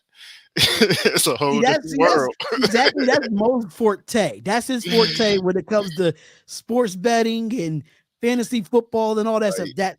That's his forte with it, because that's my co-host forte. That's his thing. He even bets. He even do NASCAR. That's how. It's not just basketball. He does NASCAR as well. I wouldn't be surprised if he bets on golf. I wouldn't be surprised on that. Nah, I ain't gonna lie. This past weekend, the only thing, if you remember last week, I said he was gonna knock him out in the 7th round. I bet it on that. I bet it on that, because I was confident he was gonna knock him out in the 7th round. It was going past 7, So I said, I'm gonna bet on him. Did you watch the fight, Zachary, over the weekend? Did you watch the fight? I watched bits and pieces of it, like the highlights. I don't get into paying the pay-per-view. No, like for that, no. That's not for me. I could go to like a draft party or go to like a boxing party just to watch it, but I really don't care for the sport. I just don't. I don't care for boxing. I feel like boxing is the most rigged sport, in my opinion. So, yeah, I feel like it's the most rigged sport. So I'll go just for the festivities, but I don't really care for the fight. It is so. Hey, I'm glad you brought up NASCAR. Just before I hopped on, I interviewed William Wilson. He's the first black pit crew member in NASCAR. Like for all your. That's crazy. Yeah. That's crazy. His story is crazy. Just watch on my platforms. I am too. Yeah, that's crazy. I'll have it all edited and everything by the end of the week. So stay tuned for that. I'm definitely going to send you over his information, Mo, so you could definitely watch that. He always got some good interviews with different types of players and stuff of that nature. I always look out, and he always posting, let us know when it's going to drop as well. So I'm definitely going to send you over his information. But Zach, I want to thank you for coming over, bro. I thank you for coming on, knowing that you had so many interviews to do this morning. And I appreciate, taking the time out today, to come on and, just talk sports, just have a good time on the show. And that's what I do here on my show, is just have a good time, talk sports, and, laugh and giggle. We like to play around and stuff like that. Just have fun. Hey, no problem. And if you need me to come back on anytime, just let me know. Also, so for the people that's watching and listening, let them know where they can find you at on all the platforms. Hey, on YouTube, Sports Talk 1996. My IG, Z_Barnett, BARNETT 1996. That's my verified account. On Facebook, Zach Barnett. And that's about it. My podcast is Sports Talk 1996. I bring on professional athletes, chop it up with them about NFL, NBA, Like I mentioned, I brought on a NASCAR pit crew chief member, the first African American pit crew guy. Like that's gonna be killer. Just saying. That's dope, yo. I swear that's dope. That is Damn, that bro. that is dope. For That real. is dope. I cannot wait to see that. That's going to be very interesting to watch, man. But again, Zachary, thank you so much for coming on to the show. We really do appreciate you, man. No And problem. hopefully we'll see you again. Hopefully you could tune in because we here Monday through Friday. 10 to 12. But we're a little bit past that time because I know you had came on late. And, we wanted to keep that conversation going. But it's been good always working with you. Hopefully, I could come on your show and stuff of that nature, or we could talk behind the scenes and we can see what we could do from there. Let's do it, man. You take care and God bless. All right, you too. Have a good day. Peace. And that is Zachary Barnett from Sports Talk 1996. Came on knowing that he just did the interview with the NASCAR guy. Mo, man, we in the books, man. Episode 15 is in the books, man. How you feeling? Chilling. Hey, I think hey, Boston Celtics fan. Yeah, you might as well chill out with that one. Yo, from what I'm hearing, speaking before we end that, I was hearing that he was in Miami, that they had rumors about him talking about, oh, I do got talking about, oh, should he come out of retirement and go to Miami? And then I guess Tom Brady was at some type of conference or something of that nature. And they spoken to him and asked him that. They're like, well, I got a few friends on the Miami Dolphins that but Tom Brady, stay your ass home. Man, you making too much money. You was making too much money commentating before you even started. Like, for real, bro. Like, stay home. Your check outside of football, bro, was like, nah, go ahead and you sit there and you chill, bro. Go ahead and do games and do what you do, man. Stay home, bro. Stay home. Yeah, But bro. that's the end of episode 15 of the Darion Hopkins Show. I want to thank y'all for tuning in to another episode. Hopefully, I wish I could get Dante to come on every day with me, but he's here for Monday mornings because he's off. What other days you have off, bruh? Sundays, but that's daddy. Shit, not even do the show that day. Yeah, that's God daddy. damn it. But hey, it is what it is. That's daddy daycare day right there. Oh, that's daddy daycare day. Okay, so say no more. Listen, you gotta take care of the fam. I understand. So make sure y'all hit the like button and subscribe to the channel. Thank y'all so much for tuning in to another episode of the Darion Hopkins Show. I will be live tonight for both of the games, Bucks in Milwaukee and Miami, and Lakers and Grizzlies. I'll be live for both of those tonight. Make sure y'all hit the like button, comment, like, and subscribe. Make sure y'all follow me on Facebook at Hopkins Show. Y'all see all the social medias right there. And just to let you know, if you want to go over to SeatGeek, go to any concert, any live event, any sporting event that you want to go to, make sure you go to SeatGeek.com and use the promo code DHopkins to get $20 off your first purchase over there at SeatGeek.com. Thank y'all so much. And we're out of here, and we'll see y'all in the next live stream or in the next video. Peace.